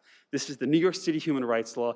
By the law of the statute, it has to be interpreted as broadly as possible in favor of plaintiffs. And for the transit authority to say that there's no way for a jury to find in the plaintiff's favor that these dispatchers should have told higher-ups It's a distortion of the record. And as Mark Clark's statements to Ms. Melendez confirmed, he had to be given free rein. Tony Aiken could do no wrong because it was easier for the general manager of the Bronx to just give in to Aiken for whatever he wants so he could get it back in negotiation. And for Ms. Melendez to actually pursue a complaint took a lot of courage. As Dispatcher Alvarado, she was asked, why didn't you complain in writing? And she said, what's the point? Because she had seen other women, other female dispatchers complain, and nothing had been done. And after Ms. Melendez complained, the Transit Authority still didn't take any action. Transit says that they moved him. They did not move him. They still let him stay in that same facility. What they asked was, please don't go on the floor where Ms. Melendez works, which he promptly ignored, as they should have known. She went to Mark Clark. He said, hey, my hands are tied. Ms. Melendez called Yvette Vargas of Human Resources. She says, no, we told him he can't go there, even though he had. And then he shows up at this lunch for dispatchers and serves himself food like he belongs there. And then she hears, so she's got nowhere to go. She hears him make a threat, a statement that she finds threatening, and then she calls and she makes a formal complaint. And then finally they take it out. They take him out of the depot. By this time, she had already been pushed out and she had to go on leave. And after that, they let him go on union leave. Transit let Tony Aiken work for the union instead of working for Transit. Well, this took him away from the purview of Transit's discipline. They talked about 5 years of litigation to try to terminate him, which went to this court. But that all started because Transit let him off the hook by letting him go on union release. And when we asked Transit, why did you do that? Basically, it was just a rubber stamp. Someone just messed up. Transit had represented to this court that it was to get him out of the depot, but that's not what the depositions in this case held. Summary judgment was properly denied. Thank you. There is simply no support in the record for what you just heard, Your Honor. The date Ms. Aiken went out on leave was December 3rd. By that point, Mr. Aiken had been taken out of the depot. He was very strictly told he could not leave a particular floor when he was doing his union duties. There's a collective bargaining agreement. Transit Authority had no authority to regulate that. And he had to let people know where he was in that building if he moved around the building. And then ultimately, at some point, he violated Counsel, this that. isn't the first time that this man had this role for a long time. It's the question of should they have known and did they do anything? To put him, who had free reign all over the place, and there's testimony in the record that, this SLD role and that he was the union rep, he was everywhere. So to say, oh, stay on a floor with the personality he had, and it's not realistic to say here we did everything we could when he's parading around the building. I mean, Your Honor, he's not parading around the building. He left that floor once, and when he did, he was banned from that depot. The prior complaints involved one of them. Aiken tried to stop her from circulating a petition for an upcoming union election. Another one was not about sexual harassment, and alleged that Aiken had yelled at this woman, Veronica Mitchell, in the presence of other bus operators, and he told her that he was running the show.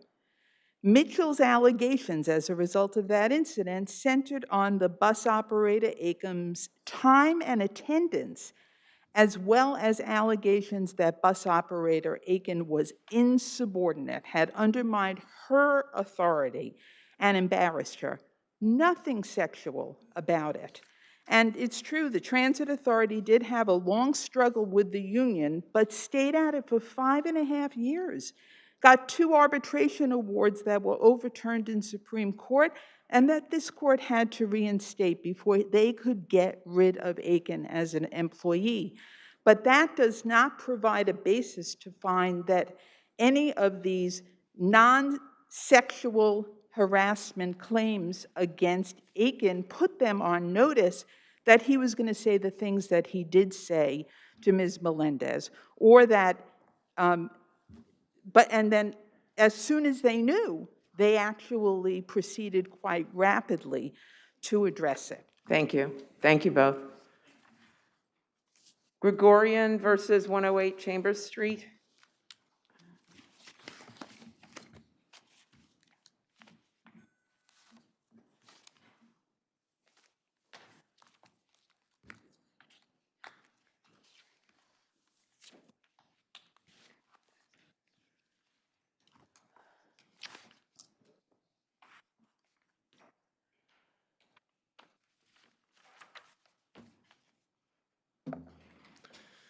May it please the court, my name is Brian Shute, and I represent the plaintiffs.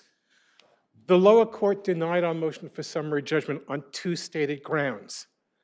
The defendant on the appeal barely mentions or defends either of them, but raises three new arguments. I doubt that I'll get to all five today. Hopefully they'll answer this court's questions. So then I want to start with one, and okay, so make sure you get to that one. And that is, it seems like the defendant is arguing that 240 sub 1 doesn't apply because the pump wasn't related to your client's work. So is that a correct statement of the labor law? Not only is it not a correct statement of the labor law, but as best I can determine, it's never been stated in any decision in any court of this state, reported or unreported. And in fact, in most of the cases, including the cases I cited on our brief, pages 41 to 47, with respect to elevation relatedness, it wasn't the case. For example, in Quadroce, which was the Court of Appeals case, plaintiff was a carpenter. He struck by an object left by the air conditioning sub. It doesn't matter. In Diaz, I'm looking at Justice Shulman because I cited that also in elevation relatedness, and Justice Shulman was on that panel. That was the case where the pipe fell. It was stacked vertically, it wasn't secured, and it fell. This court actually said there, let me quote from Diaz, although plaintiff's work did not involve the pipes, and there is no evidence that the concrete workers, plaintiff was one, or defendants had any knowledge of the presence of the pipes in this area, the record demonstrates conclusively that the pipes were not adequately secured for the purposes of the undertaking as required by Labor Law Section 240. There is no authority for the contrary view, and in most instances where you have a plaintiff at level 1 struck by an object level 2, in some instances it might be a co-employee, but in most instances it's not, and there's no logical reason why the legislature only cared if the object was dropped by someone in the same employ, but didn't care about elevation-related hazards otherwise. With respect to the ground on which, the main ground on which the lower court ruling was premised, de minimis. At pages 41 to 47 of our brief, I cite case after case by the courts, particularly including this court, where the elevation-related hazard was similar in terms of the weight of the object, in terms of the distance it fell, and this court, most of the cases, this court deemed that an elevation-related hazard within the scope. There was a case from 2019, Ali versus Sloan Kettering. That seemed to be sort of a similar case. It cites Runner, of course, the Court of Appeals case, because if it was heavy enough, and this was 300 to 500 plus pounds, I don't think there was a dispute about that, and it fell, it would, even if it wasn't 12 feet or something, it still was able to garner enough. Judge, we know that case was correctly decided. Justice Renwick was on that panel. The object was, quote unquote, at least 300 feet. The distance, according described by the court, was, quote, a relatively short distance. In fact, it was some portion of the distance between the back of the truck and the dolly to which it was being loaded. All of these cases, you will note, they're not distinguished by the defendant's brief. Defendant doesn't come up with some other case where they believe is more analogous to a fact pattern here. They just basically ignore it and go to their arguments that weren't raised below, including the one that Justice Renwick asked me about to start my argument. I think the defense says that it wasn't foreseeable that this pump would fall. Do you want me to address whether it's foreseeable Well, that a fire pump stored it's raised, a narrowly- fire pump stored on its narrow end. Would that be foreseeable? The Department of Business report, Your Honor, it's at page 443 of the record, although that's the handwritten version. You may find difficulty with it.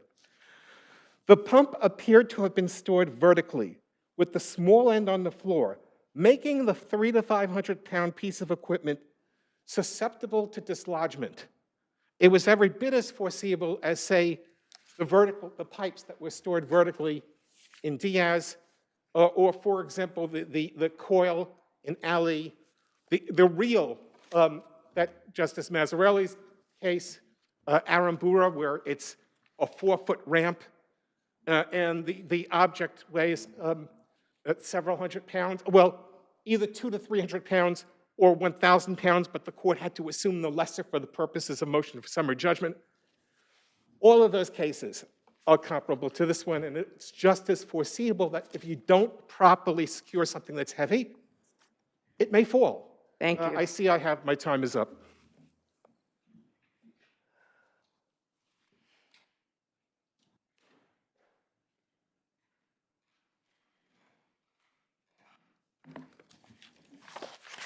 Good afternoon. Good afternoon. My name is Briggs Johnson for the defendants' respondents. I had to raise the foreseeability question because you raise it.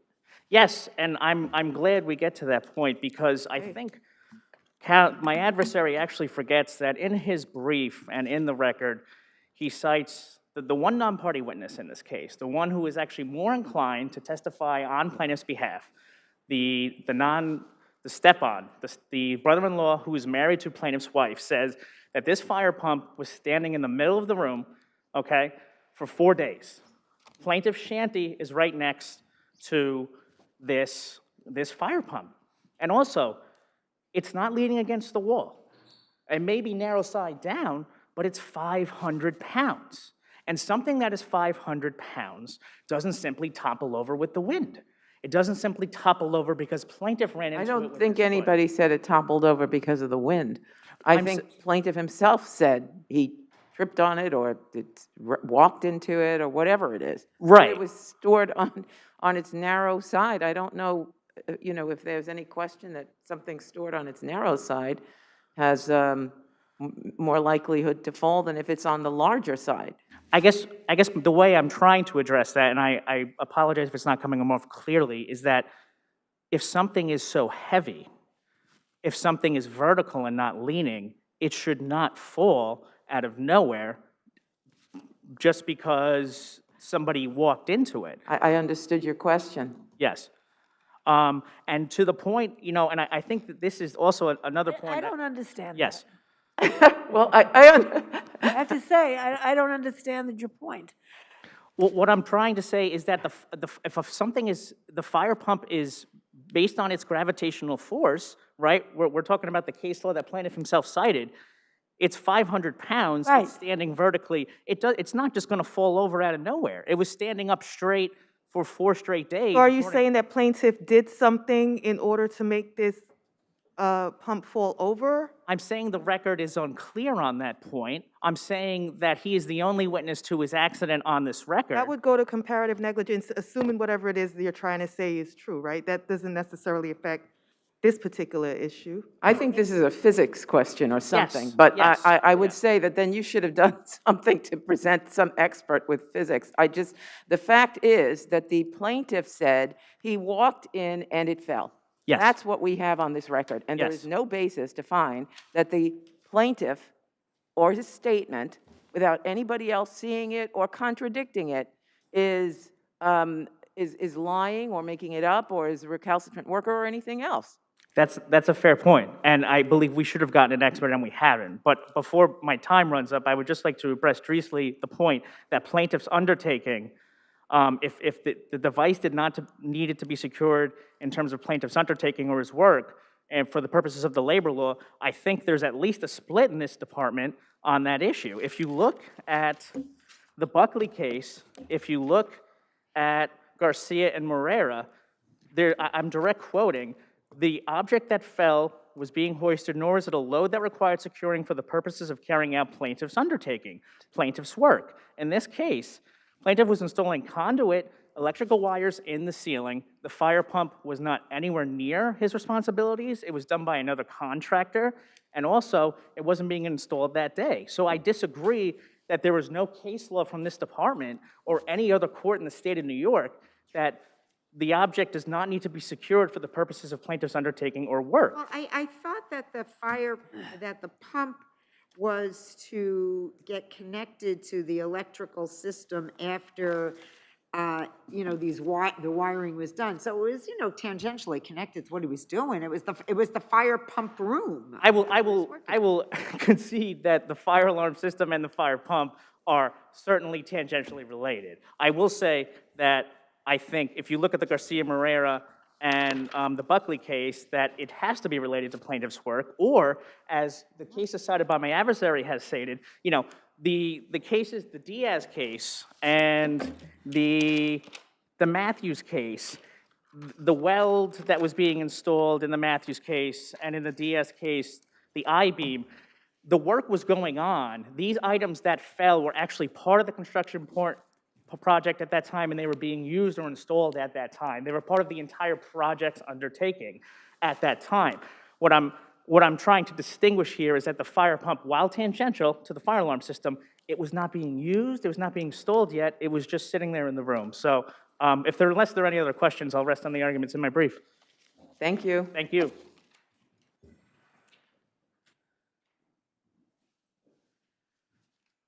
Very briefly, Your Honors. There is authority for the proposition that if the object that fell was simply unrelated to the work as a whole, not the plaintiff's work, the work as a whole, in the lead court of appeals case, for example, where it was a window frame, they would be doing no work on that window, then it didn't need to be secured for the purposes of the undertaking. The undertaking, however, is the project. It's not plaintiff's individual work. There's no case law to the contrary. The Diaz case, which I quoted from, was this court last year. The Quadrochi case was Court of Appeals. The other cases are all also recent. With respect to the arguments that, the comparative negligence argument, if you will, plaintiff wasn't alone in the room. There are two co-workers. But if you like, it doesn't matter. Let's suppose plaintiff did bump into it. There's no proof of that. But let's suppose it occurred. The answer would be... I don't understand why they would put the fire pump on the narrow end to stand up. That's been puzzling me throughout the entire case. Why wouldn't you put it on the wide end to stand it up? You'd have to read the deposition of Moshe Menlowitz, who gave several different answers. He's the trade that's actually going to install it, and he's the trade who put it that way in the first place. And his explanation was something like, well, you wouldn't store a refrigerator by laying it down, so therefore you wouldn't store a fire pump that way. Oh. If that makes sense to the court, fine. But for my purposes... I don't understand the relationship. Okay. I didn't either, but the point here is that even if this were a negligence case, which it's not, it's kind of foreseeable that if you put something 500 pounds in a precarious position, it's going to fall. But it's not a negligence case. We don't even have to show negligence. We have to show there was a violation of 240, which caused the accident, which of course there was. Thank you, Your Honors. Thank you. Thank you both. You too. I'm going to call the last two cases in reverse order. So I'm going to call People versus Patterson last. The next case is Bronson versus Jacobs. Waleed. No, that's not submitted there.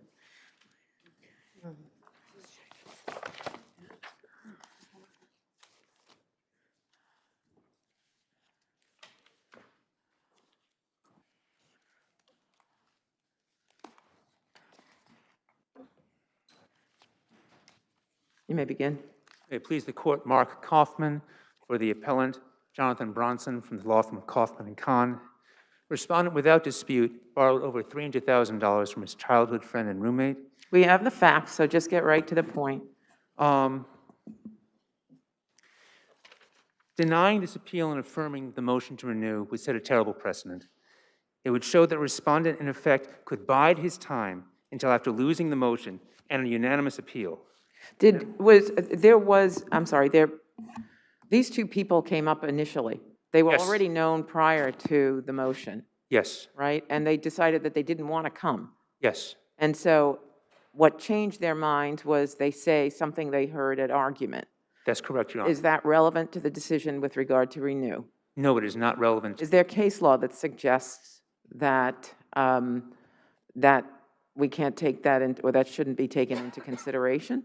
No, it should not be taken into consideration only in those rare cases where, for the purpose of justice, it was difficult to find them, cases like where the witness changed her name by getting married and moved out of state. It was difficult to find. That's certainly not the case here. Would the other side have had to show that they had made more of an effort to try to convince these people to do it rather than saying, well, they were working, they're busy, they weren't interested? Was that enough under our law? It is not enough, Your Honor. They have to the respondent needs to have diligently tried to get it done and even had the tools of the CPLR.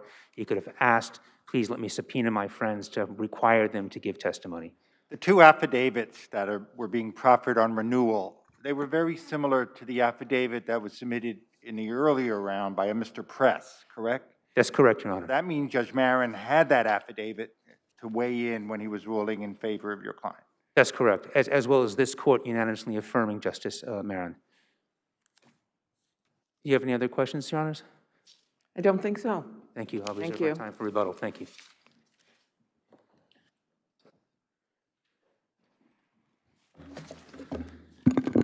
May it please the court, I'm defendant respondent Stephen B. Jacobs.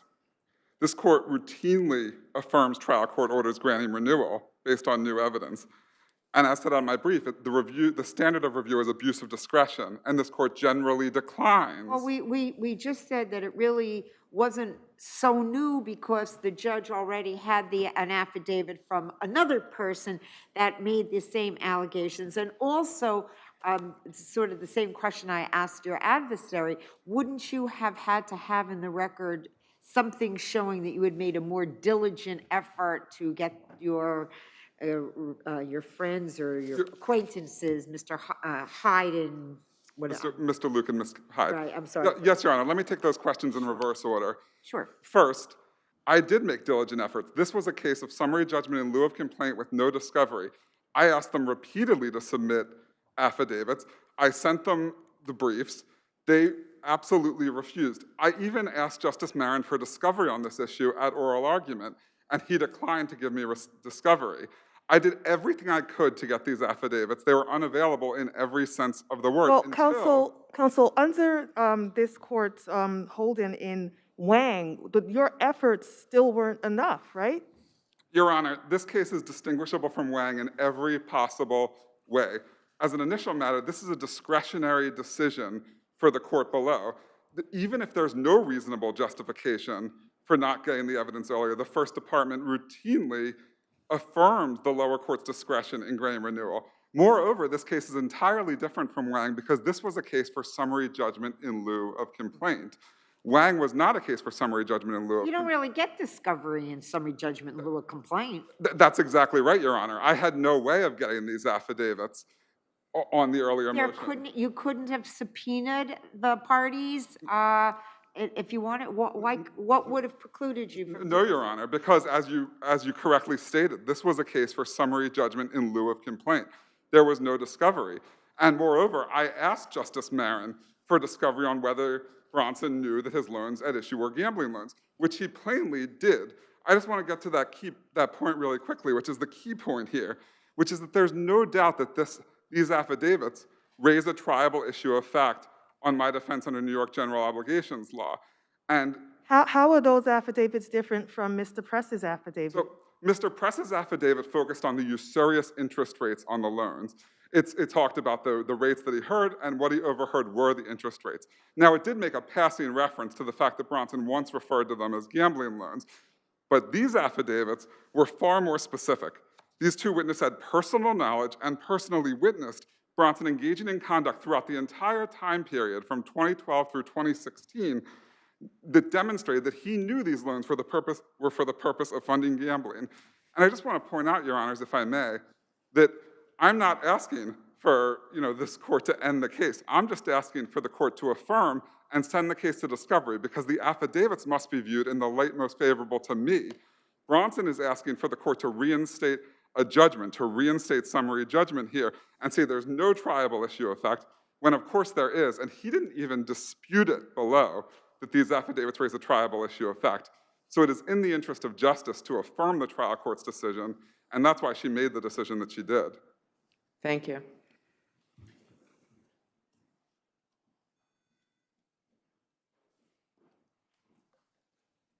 Your Honors, the reference to routinely relying on the discretion of the lower court suggests that this court is only here to rubber stamp the discretion of the lower court. He had at his disposal CPLR 3214. He does not address in our brief that Justice Marin, in his discretion, could have granted discovery. And in fact, the respondent vehemently sought other kinds of discovery. He tried to get a flash drive that purportedly had information that was not accessible to him. Justice Marin said that wouldn't give him a discovery on that. And this court, even when there was a motion to re-argue the unanimous appeal here, specifically to get discovery of that flash drive, this court agreed that there was not, he did not have grounds to get that. If he had asked for discovery as to the flash drive, he certainly could have at least told Justice Marin of the existence of these witnesses. He did not. He did not mention these, I see my time is up. You have any other questions, Your Honors? No, thank you very much. Thank you. The next case is People versus Michael Patterson, and Justice Mazzarelli is recused from this case.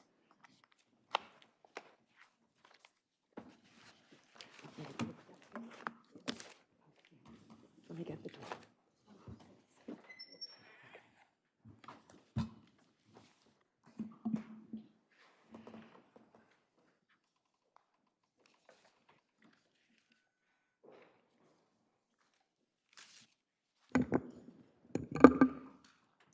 You may begin.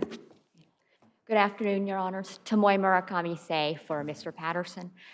This case is controlled by the Court of Appeals decisions in Williams, Foster Bay, and Wortham, where the court held under circumstances nearly identical to this case that the trial court erred as a matter of law in admitting the FST-generated DNA evidence without first holding it. Sorry, you were saying FST-generated DNA evidence, and my question... I think Your Honor knows this case without first holding a Frye hearing, which is exactly what happened in those three cases and which is exactly what happened here. So my question is whether or not the FST, the fact that it was posted and that it was made available in 2014 and that the Legal Aid Society got a chance to do some reverse engineering code, allow us to dispense with the Frye hearing. No, Your Honor. So, all the arguments that were made before Williams.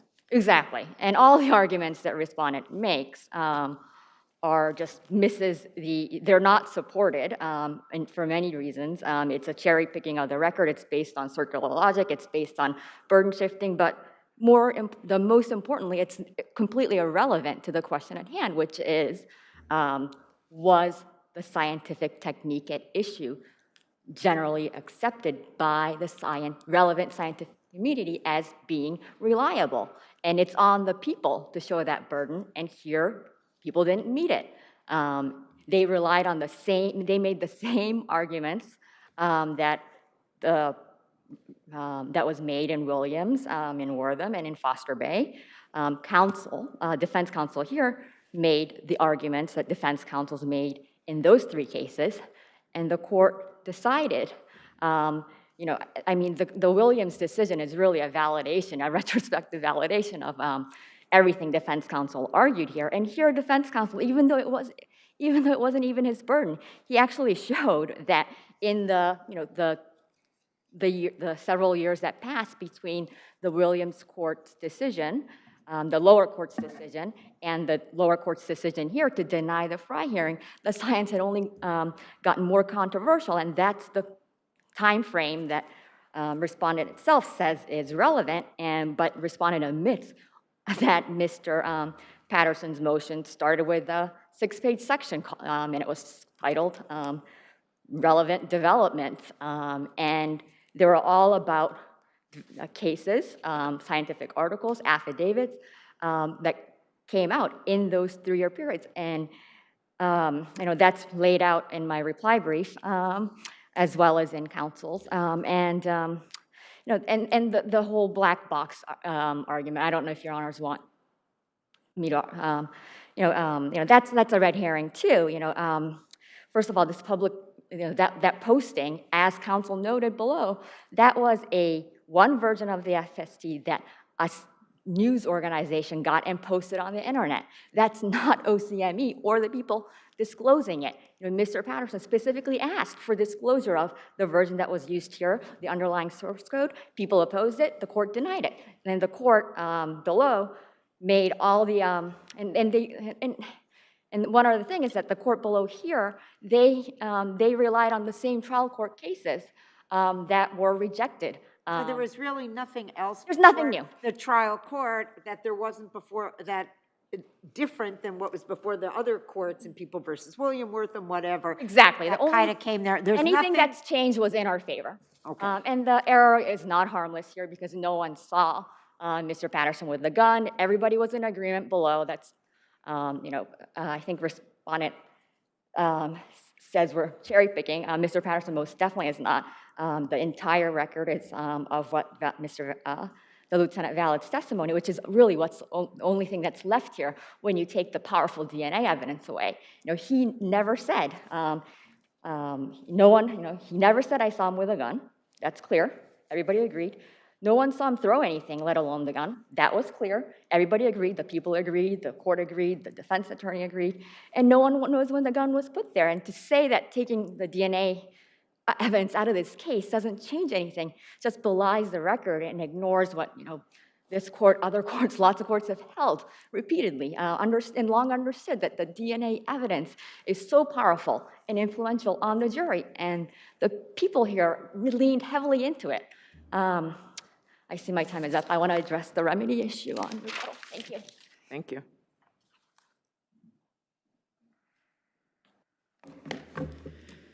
May it please the court, Brent Yarnell for the people.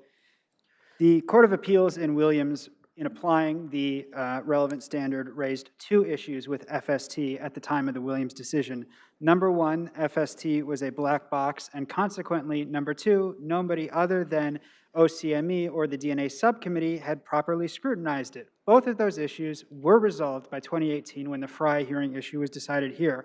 Moreover, any error was harmless, and the proper remedy, as the Court of Appeals clearly held. How could it be harmless in this case? I mean, sort of coming off of what your adversary said, nobody saw him with the gun, from what I could tell from the testimony. And one of the officers said, well, I think he dropped something. It looked like he dropped something. It was no one said there was metal. Nobody heard anything that sounded like metal. It was in a trash can with a bunch of trash.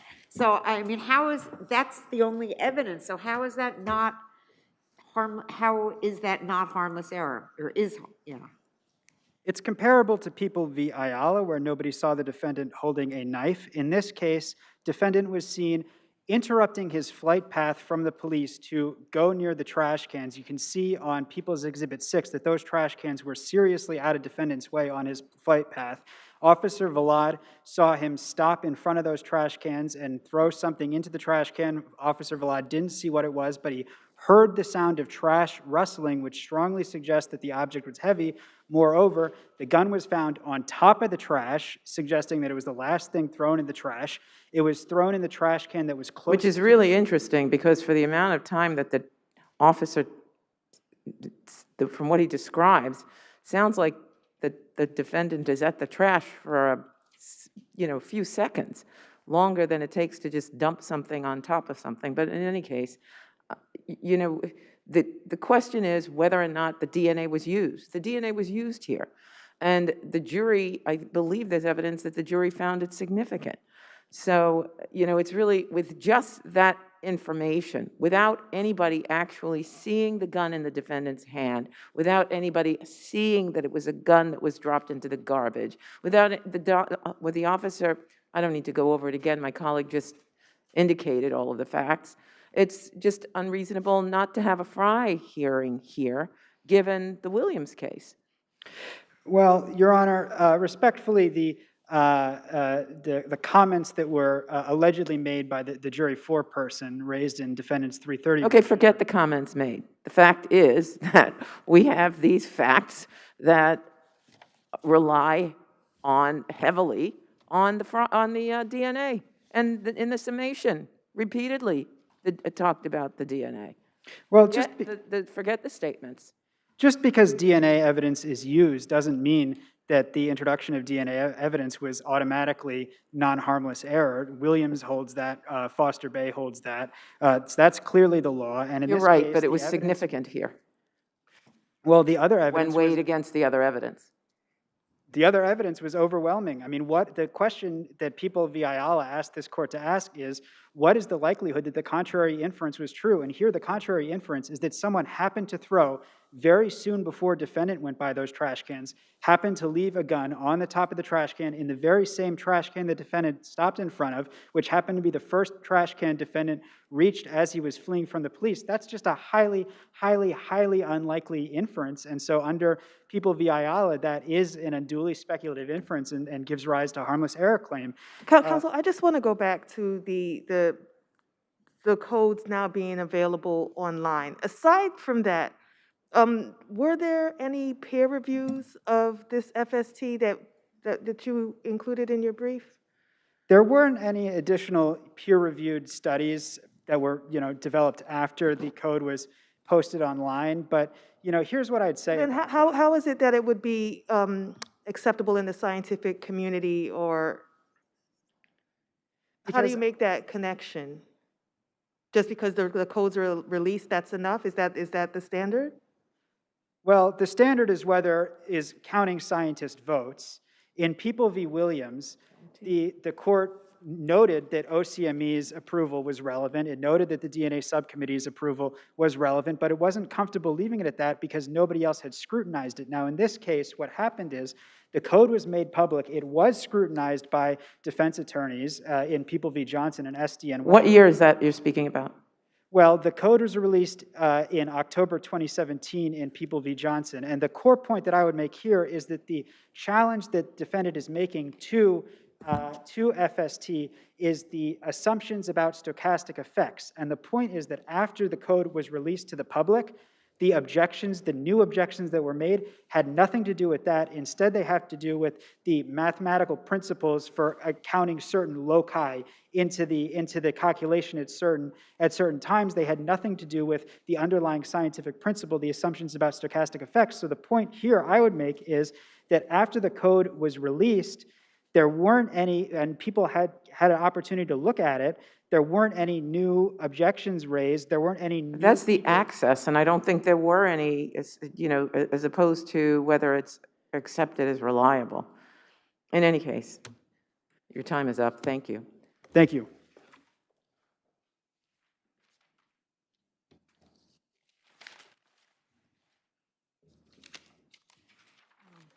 So I want to address the remedy. The remedy should be reversal.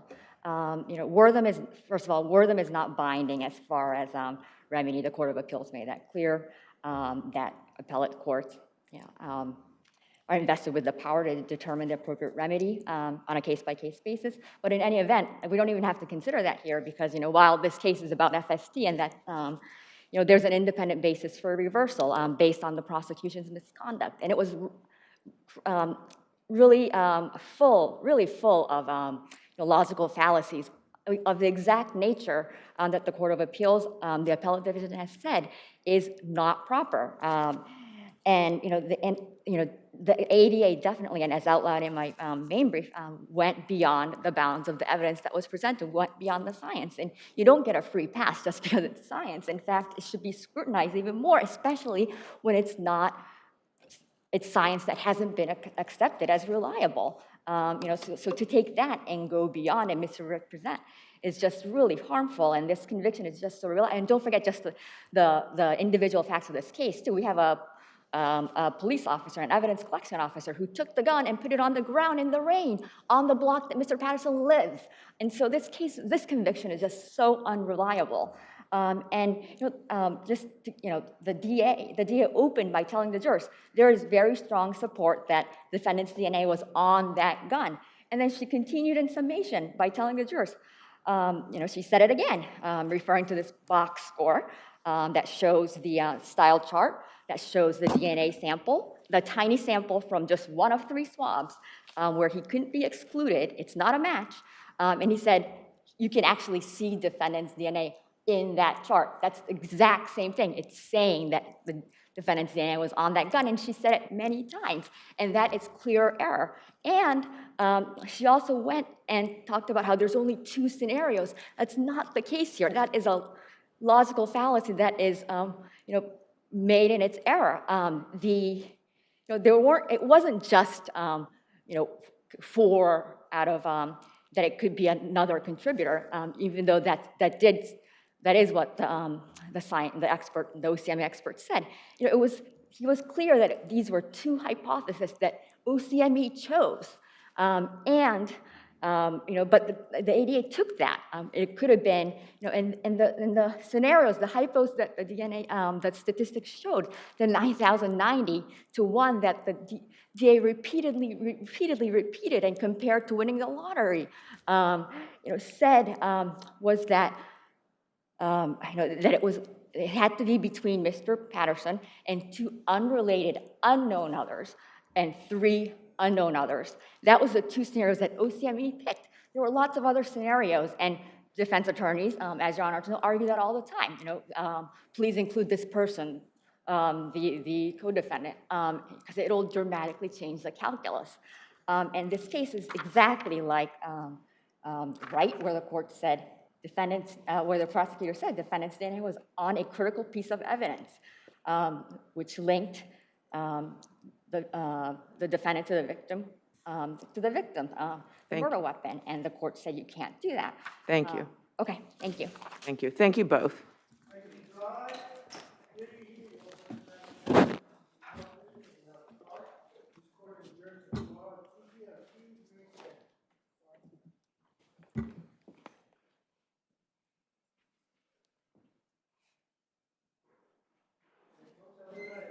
Thank you.